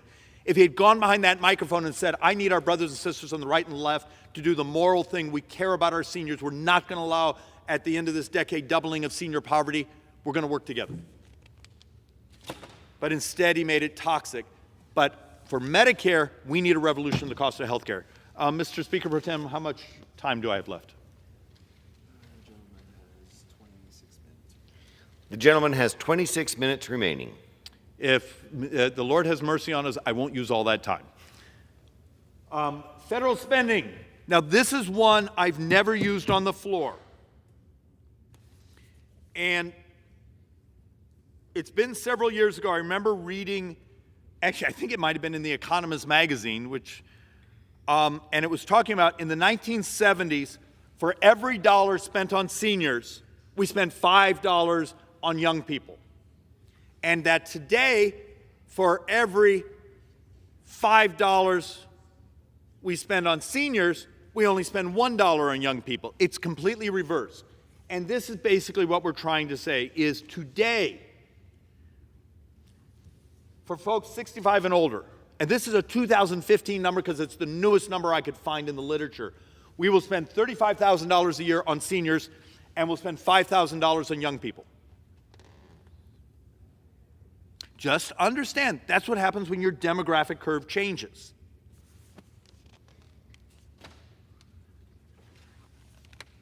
And we've updated this and we have vetted it, and this is as conservative. We were careful on this number. 1960, you had 5.1 workers for every one person on Social Security. Today, the math is, well, excuse me, in 2035, where we're basically heading, we believe it to be 2.3, and that number is assuming a stabilization of labor force participation. We have some other articles that say this actually falls down to only 2 people. So you and your partner, you and your spouse will have 1 person in retirement. But we're going to use 2.3, but understand those differentials. Social Security is a pay-as-you-go system. When you get the folks that say the lockbox, for years we had more workers than retirees were consuming. The trust fund built up, built up, built up, built up. No one stole your money. The cash came in and they loan it to Treasury. Treasury would give them special Treasury bills, just like you might take your own retirement account and say, I have some cash, I'm going to buy a Treasury bond. That's functionally what Social Security did. For the last couple years, they've been cashing in those Treasury bonds. And that cashing in goes faster and faster and faster as the baby boomers are moving in. And that's what gets used up now, what is it, in about 8-9 years. And at that moment, Social Security lives on its cash flow. So it'll be the cash flow from these workers, whatever FICA taxes they pay in, that's what will go out the door. That's why right now the best math is we expect a 23% cut in that first year the Social Security Trust Fund is expired. And then the next year it gets bigger, and the next year it gets bigger. And it breaks my heart because I think this is a moral obligation to fix this, except, once again, the left is going to use it as a political item for an election instead of a moral item of we're all going to come together and fix it. And for anyone out there, and I was surprised in these numbers, and this board I've used for years now, who says, just give me the money I put in. The United States government should grab that and run. But it's not, once again, it's not Social Security. Social Security, yeah, you get back every dime you put in, plus a little spiff. You would have made so much more. You would have been so much more prosperous if the left and these other groups hadn't stopped, what was it, 20 plus years ago, when there was a discussion of allowing younger workers to take a tiny sliver of that FICA tax and put it into the markets as a private account. We wouldn't be facing much of this crisis today. But the control freaks didn't want you to have any of your own money in the economy. So in Social Security, this is for a couple. And this slide is now a couple years old. For a couple, you'll pay about $625,000 in a lifetime. You're 40 quarters, you know, as you qualify and those things. But you're going to get back about $698. So what is that? About $72,000 spiff. But it's Medicare. That's my mathematical problem.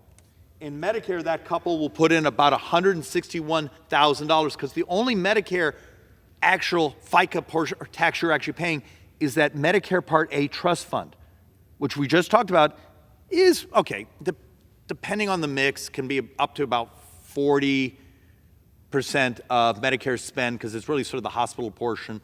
But the vast majority of Medicare spend comes out of the general fund. So you, as a couple, are going to put about $161,000 in your lifetime taxes into Medicare. You're going to get out $522,000, and this is based on math from a couple years ago. We're told this is substantially different today because if all of you have looked at medical inflation numbers, medical inflation has been running about double mean U.S. inflation. So there's a whole bunch of ugly recalculations that are going to be happening around this place as we try to figure out what we've done to ourselves in this inflation cycle. Spending on mandatory programs is expected to increase as a larger share of the population is in retirement age. Duh. But we still thought we'd make a nice slide out of it. Okay, Social Security right now is functionally a little over 5% of all the entire economy.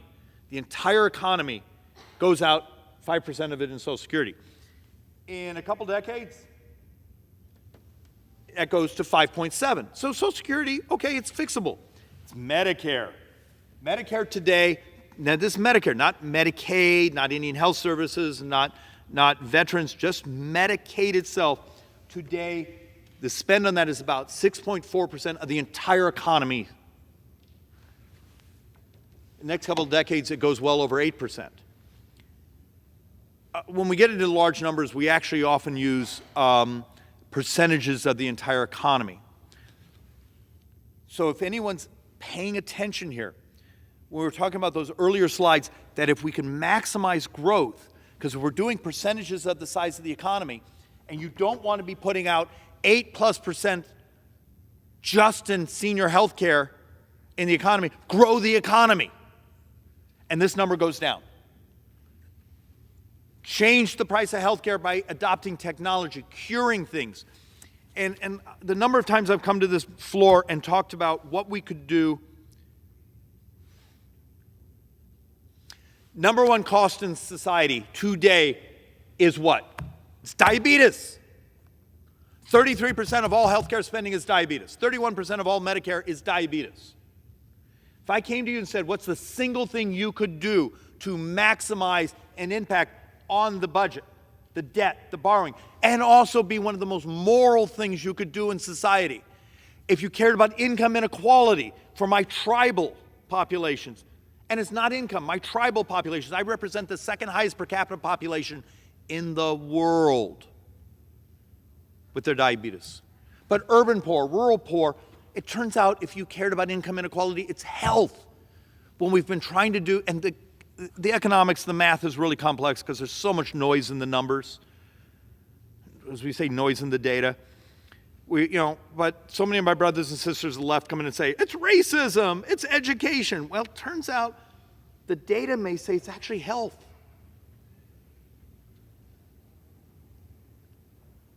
As a moral society, why wouldn't we say, okay, there's things we can do. We know we could actually tomorrow revolutionize the farm bill to say we're going to take on obesity in our society because we're killing ourselves. We're not going to hand you an EBT card that you can go get onion rings with. And yes, there's lobbyists everywhere here who are now upset that I'm not selling their onion rings. Welcome to the world. Every time you tell the truth about this math, you have an army of lobbyists in the hallway who are mad at you because you may have taken away dollars from who they're representing. I care so much more about the survival and prosperity of this country. Okay, how about the next thing? Have you seen the over-the-skin? Matter of fact, I saw the article that a future Apple Watch is going to have a blood glucose meter in it. What would happen if you had our pre-diabetic populations who could actually watch what's happening to their body without pricking themselves? They could see it right there on their phone. Would that change society if you could stabilize the pre-diabetic population? Remember, diabetes is 33% of all healthcare spending. How about these GLP-1s? I have an article from University of Southern California, which I'm still upset they're moving to the Big Ten instead of the Pac-12, but that's a whole different discussion. Article basically says just the use of GLP-1s in Medicare, not Medicaid, Medicare populations would be $1 trillion. $1 trillion impact to the positive. We need to study that. Is that Republican or Democrat, or is it just giving a darn?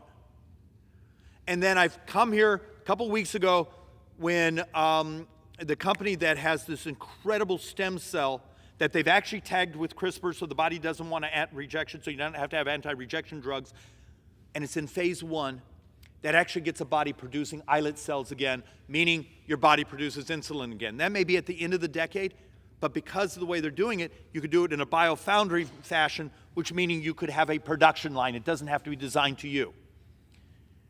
Why wouldn't we, as we're doing the budget discussion and all these other things, set a decade vision saying we are going to stabilize pre-diabetic populations. We're going to help our brothers and sisters get healthy again. And dear heaven, if it works, at the end of the decade, we could actually have people who've wrecked parts of their body's system to actually start producing insulin again. And it would be worth trillions and trillions and trillions and trillions and trillions of dollars of less borrowing. That's a vision. And this place is incapable, almost incapable of processing vision. But the reality is upon us. Annual spend for Medicare and Medicaid, and this number is already not enough. And by the end of the decade, it's functionally $1 trillion more annually. And the majority of that money will be borrowed. And I, in a weird way, wanted to close on this. We are still the shiny object in the industrialized world. We are still better off than people we compete with. We need to embrace that, but not lay on our laurels. We need to stop the stupid types of conversations we have here on the floor where we talk about the shiny object instead of the things that take down us as a republic, which is debt, which actually is our economics. And understand, this is what's called a dependency ratio.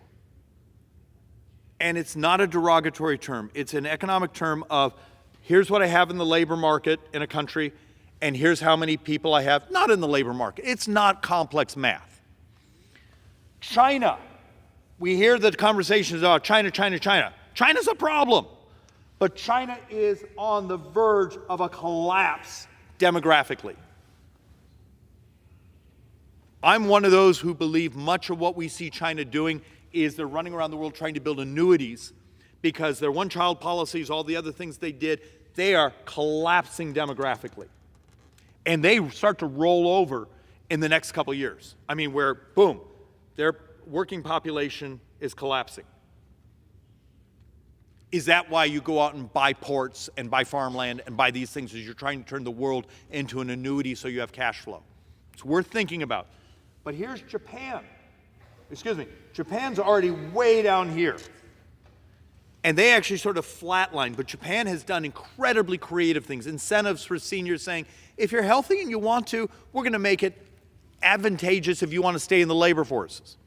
Adoption of technology, and they have incredibly high savings rates. They are able to finance much of their own debt. We don't. We have a society where the majority of our population is living paycheck to paycheck, substantially because of inflation. But we fall, but we don't fall nearly as hard. Our demographic curve is ugly, but it's so much less ugly than Western Europe, than Japan and China. And the reason we did these three countries, this is number one, number two, number three size economies in the world. If we get the most basic tax, regulatory, immigration, adoption of technology policies right here, this can be a hell of a great decade. It can be a hell of a great century. This could once again be another American century. But I will argue it will be the decisions made in this time frame, in this year and next year, because we are at the inflection. You see it demographically in the chart. We're at the time of inflection. Do we actually step up and use an IQ around here, or do we still sound like it's the 1990s politically? For everyone that's terrified of a chat AI, grow up. It could actually be one of the next generations of economic growth if you do it right.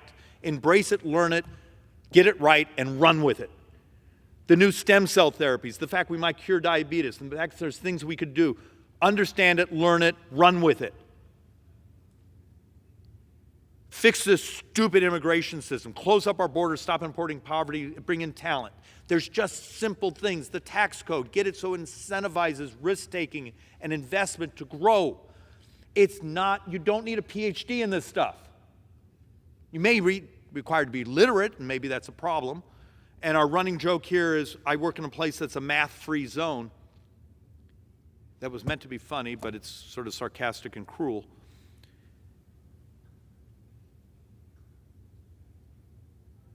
I believe really, really good things can happen. You got to get the policies right. And my rage that I feel is I don't believe this place has even come close to actually having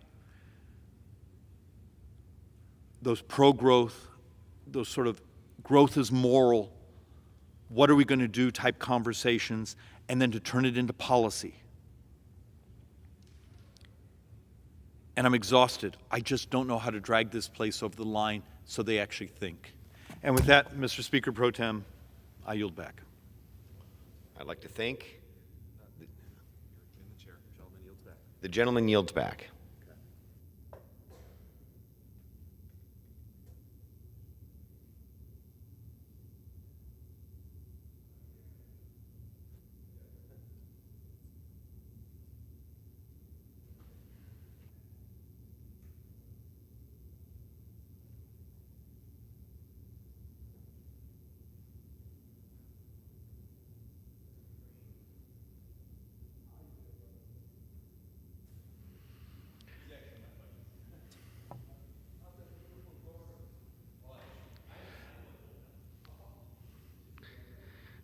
Under the Speaker's announced policy of January 9th, 2023, the gentleman from Texas, Mr. Green, is recognized for 60 minutes as a designee of the Minority Leader. Thank you, Mr. Speaker. Mr. Speaker, and still I rise. And I rise today, Mr. Speaker, with a departure from my message that I fully intended to give, one that I believe to be exceedingly important. But I rise today to deviate from my message because of circumstances that occurred in the course of events here at the House of Representatives. On today, Mr. Speaker, we had Holocaust remembrance to take place. It's a memorial, if you will, a very special occasion that requires solemnity and commemoration. A commemoration for the victims of the Holocaust. And we were fortunate enough to have this opportunity to hear from victims of the Holocaust, survivors, if you will. If you're a survivor and a relative was lost, in my world, that makes you a victim too. Maybe all wouldn't agree with me. But this event took place in the visitor center, right in the area where the Statue of Freedom is. An appropriate place for it, I might add. It was an event that I'd been looking forward to because I'd not attended this event in the years that have passed since I've been in Congress. And I was looking forward to this for a multiplicity of reasons. And I was there at the event. The event started with the usual things that events will start with: music, bringing in persons who are to be recognized and commemorated. And the persons who are the survivors came in, a good many of them. The number I could not count because I came in as they were moving in as well. And there were members of Congress present. I wasn't the only one. We were there. And as the ceremony proceeded, we had a vote. And I had to leave. I'm the grandson of a preacher. I was taught that there are some things that you don't do under certain circumstances. In our church, you could not move when we arrived at a special portion of the proceedings, when my grandfather was giving his message. There was no movement. So this is something that is a part of my DNA, to remain where you are. But I had to make a decision. There was a vote on, and it was something of importance. All votes are important, by the way.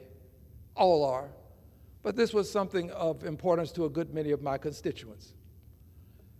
And I had to make a decision. Would I stay and honor the tradition that my grandfather instilled in me, or would I leave, walk out of the ceremony as it was taking place? I want to apologize to the persons who were hosting this event.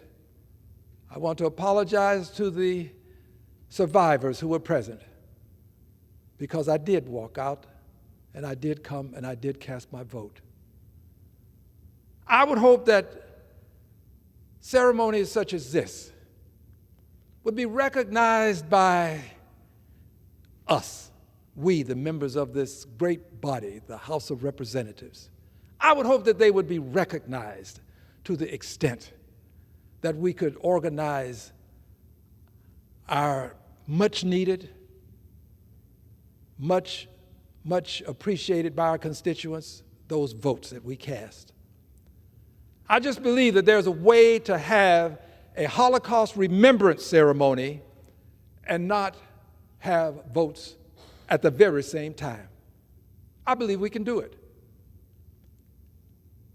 And I want to explain why I think it's so important to do this, because as I sat there, I went back after my first vote, and as I sat there and we went through the ceremony, we had one speaker to give us a recitation about the Holocaust itself. And the thing that stands out in my mind were the words silence being at the root cause of Nazi Germany being able to proceed. Silence. When people knew what was going on, intelligence was accorded to various countries. We knew, but the silence, nobody stood up. The silence. Sometimes silence can be perceived as consent. The silence. I will forever remember the words silence being at the root. And here's what silence did. I made a note. I often take notes.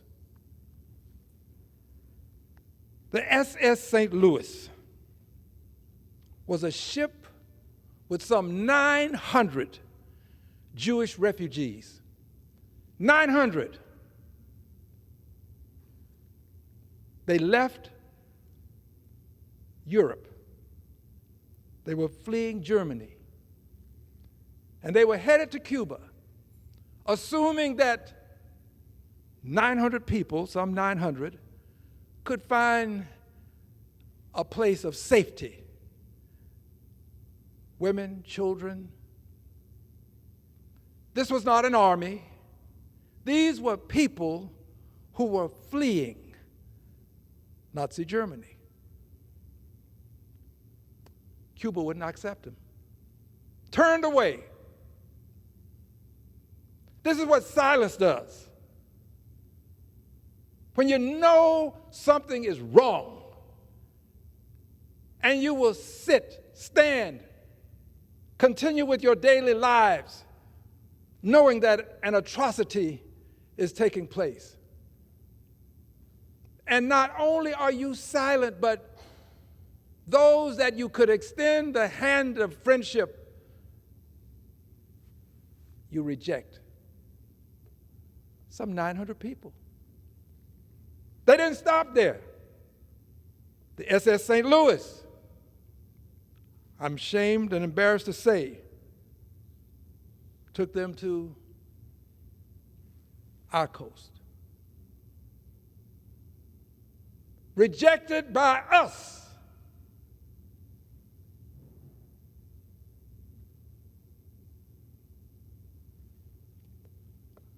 Silence can lead to unspeakable atrocities. Silence, when one can speak up and should speak up, when one can make a difference, can cause great harm to manifest itself. But it also does this: when you know and you're silent, and you have people who are reaching out and begging for help, and you reject them, that in and of itself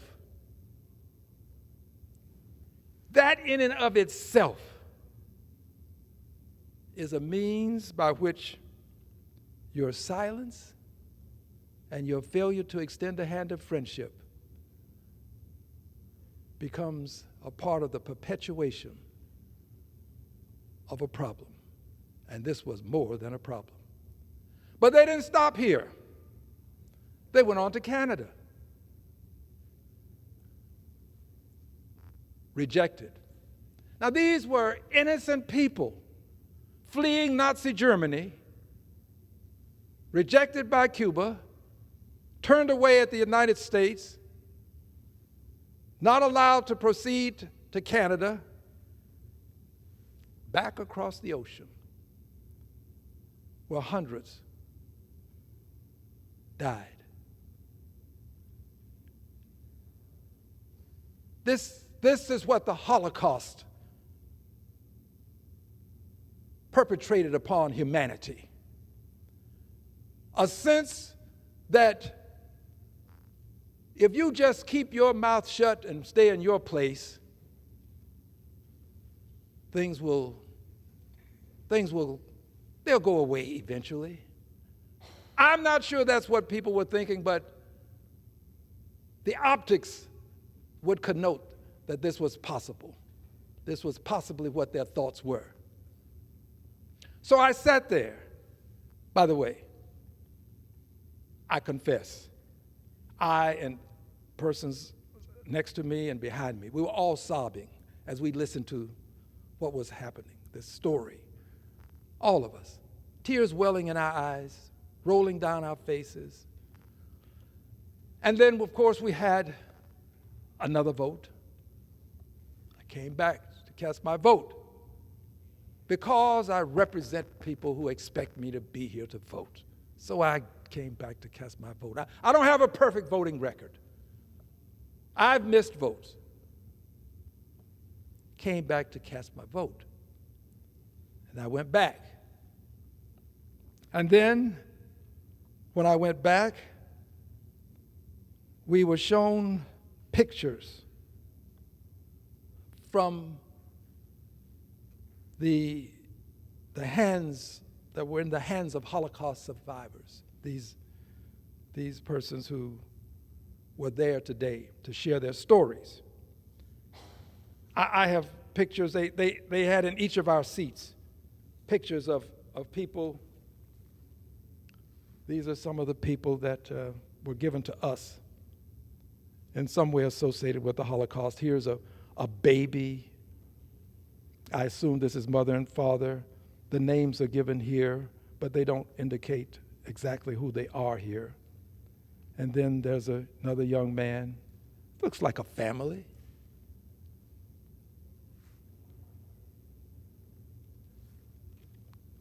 And along with the pictures that were given to us, the survivors had pictures of relatives.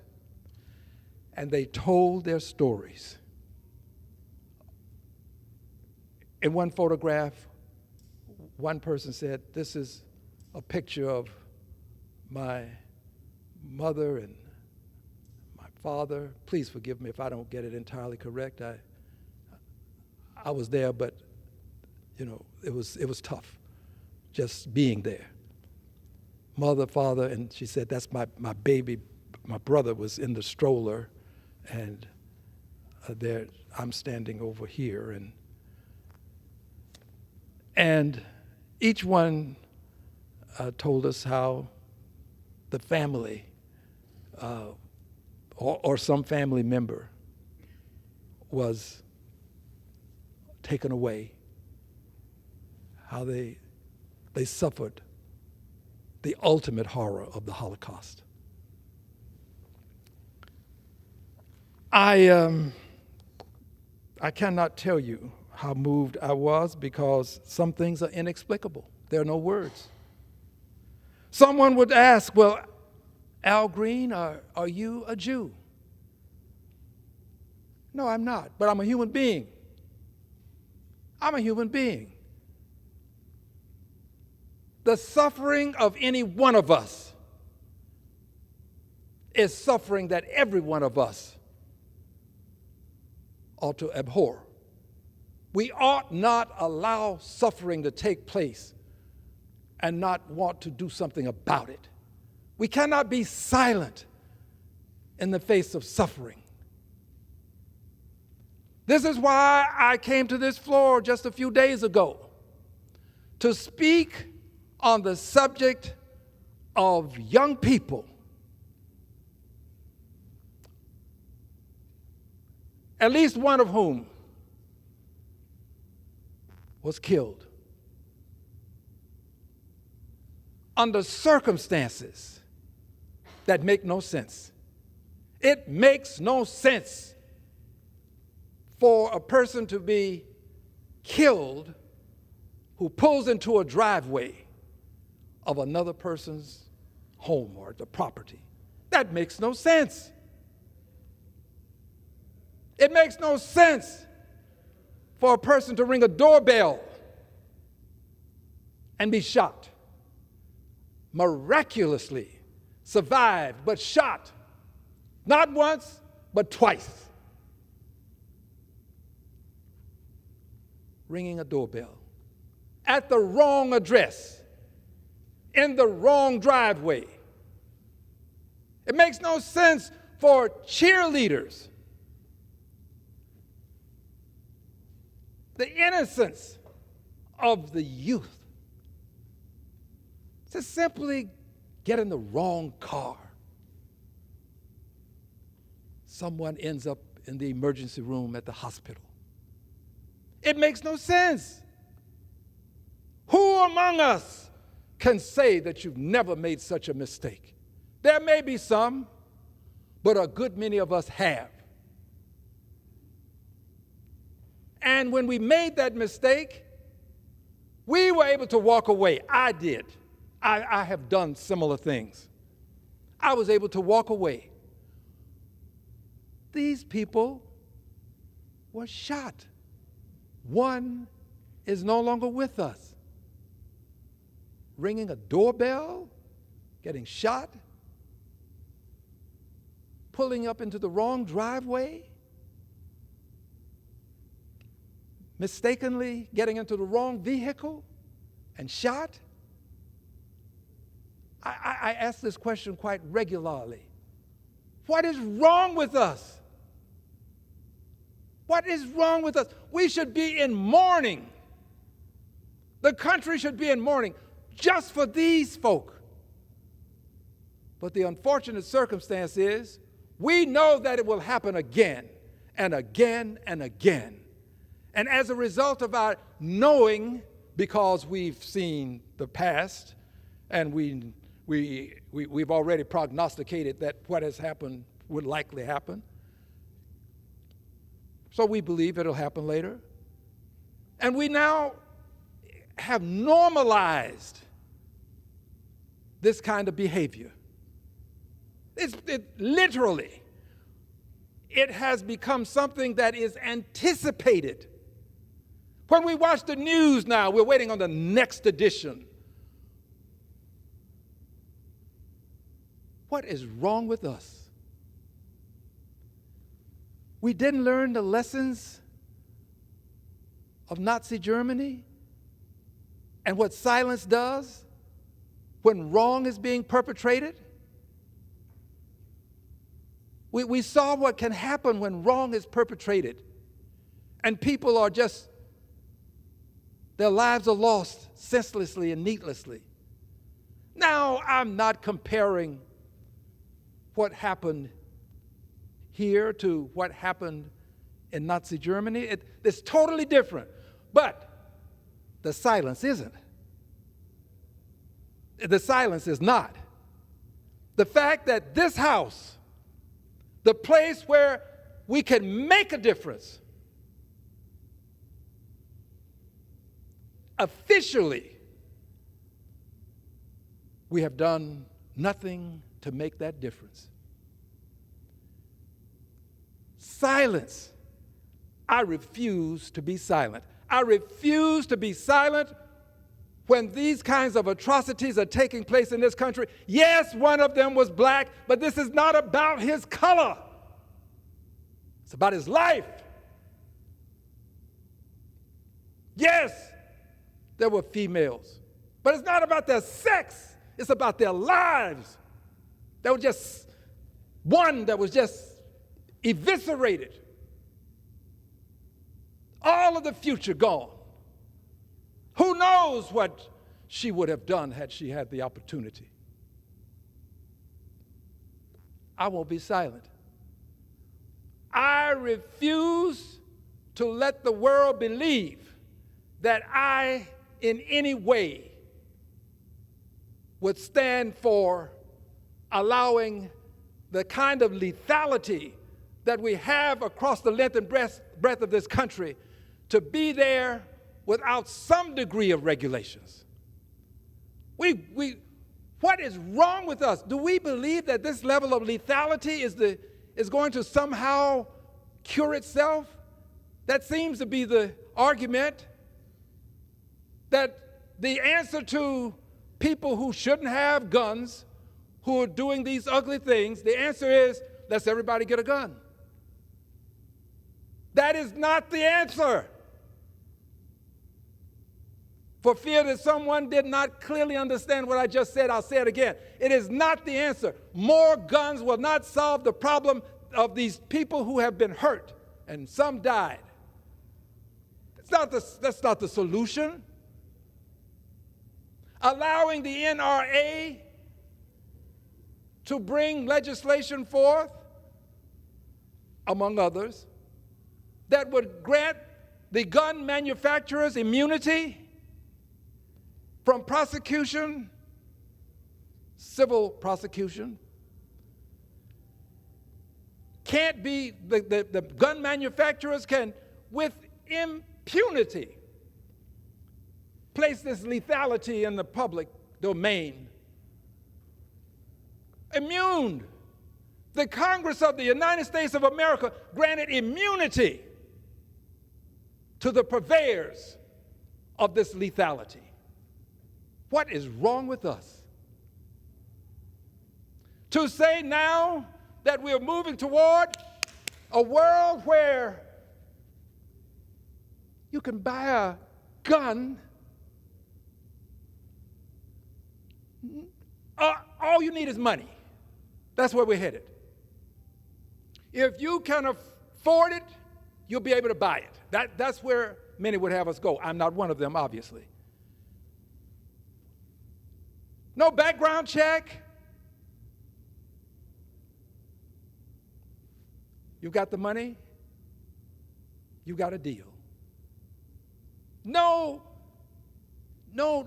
desire to get some sense of who this person is that will walk away with the lethality that can take a person's life in a second, instantly. Now, I'm not saying that the persons who had those guns in all these other circumstances, I don't know how they acquired them, so this is not about them specifically. It's about us and this house and where are we going and why are we silent and why are we allowing this to happen? To be able to purchase lethality without a background check. And to be able to purchase lethality that belongs in some distant war, hopefully never won here, hopefully never won any place. Never. I am antithetical to war. But this level of lethality for people who engage in mortal combat, we would allow this to be among the people without any kind of background check? What is wrong with us? I assure you, and I need not do so, but when I spoke on this initially on the floor a couple of days ago now, I believe it was, I said, it can happen to your child or you. It really can. None of us are safe. Yes, you can pack, you can carry your weapon, but you're not safe.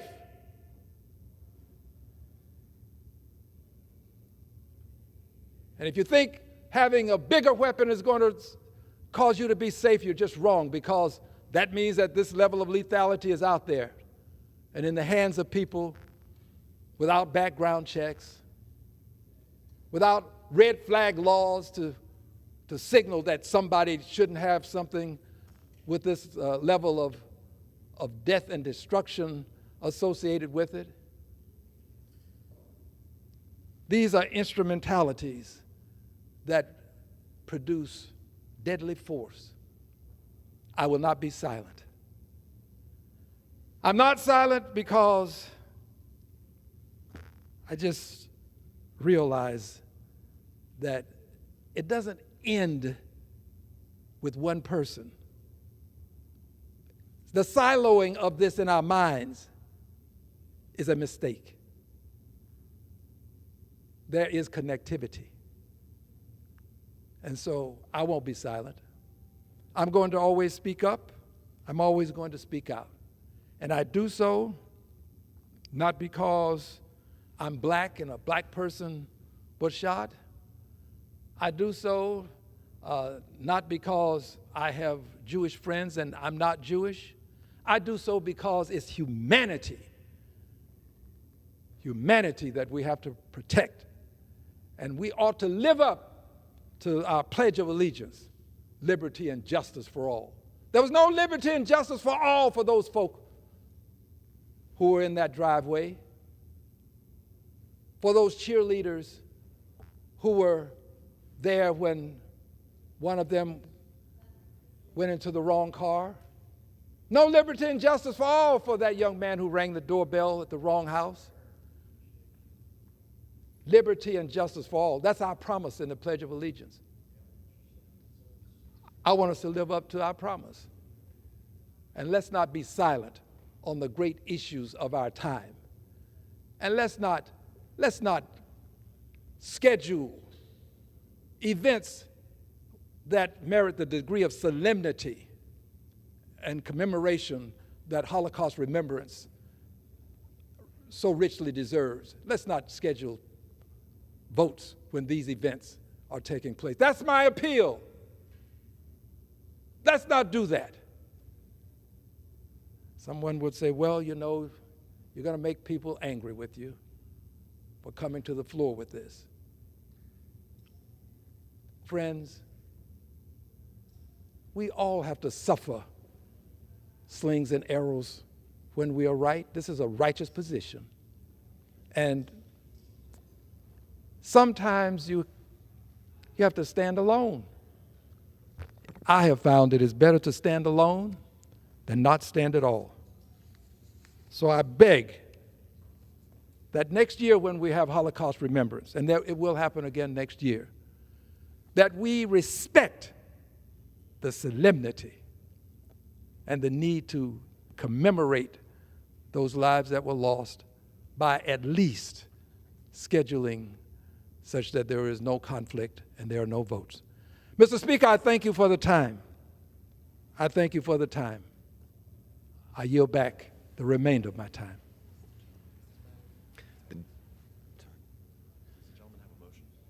The gentleman yields back. Does the gentleman have a motion? Yes, Mr. Speaker, I now move that the House do now adjourn. The question on the motion to adjourn, those in favor say aye. Aye. Those opposed, no. The ayes have it, and the motion is adopted. Accordingly, the House stands adjourned until 11 a.m. on Monday next.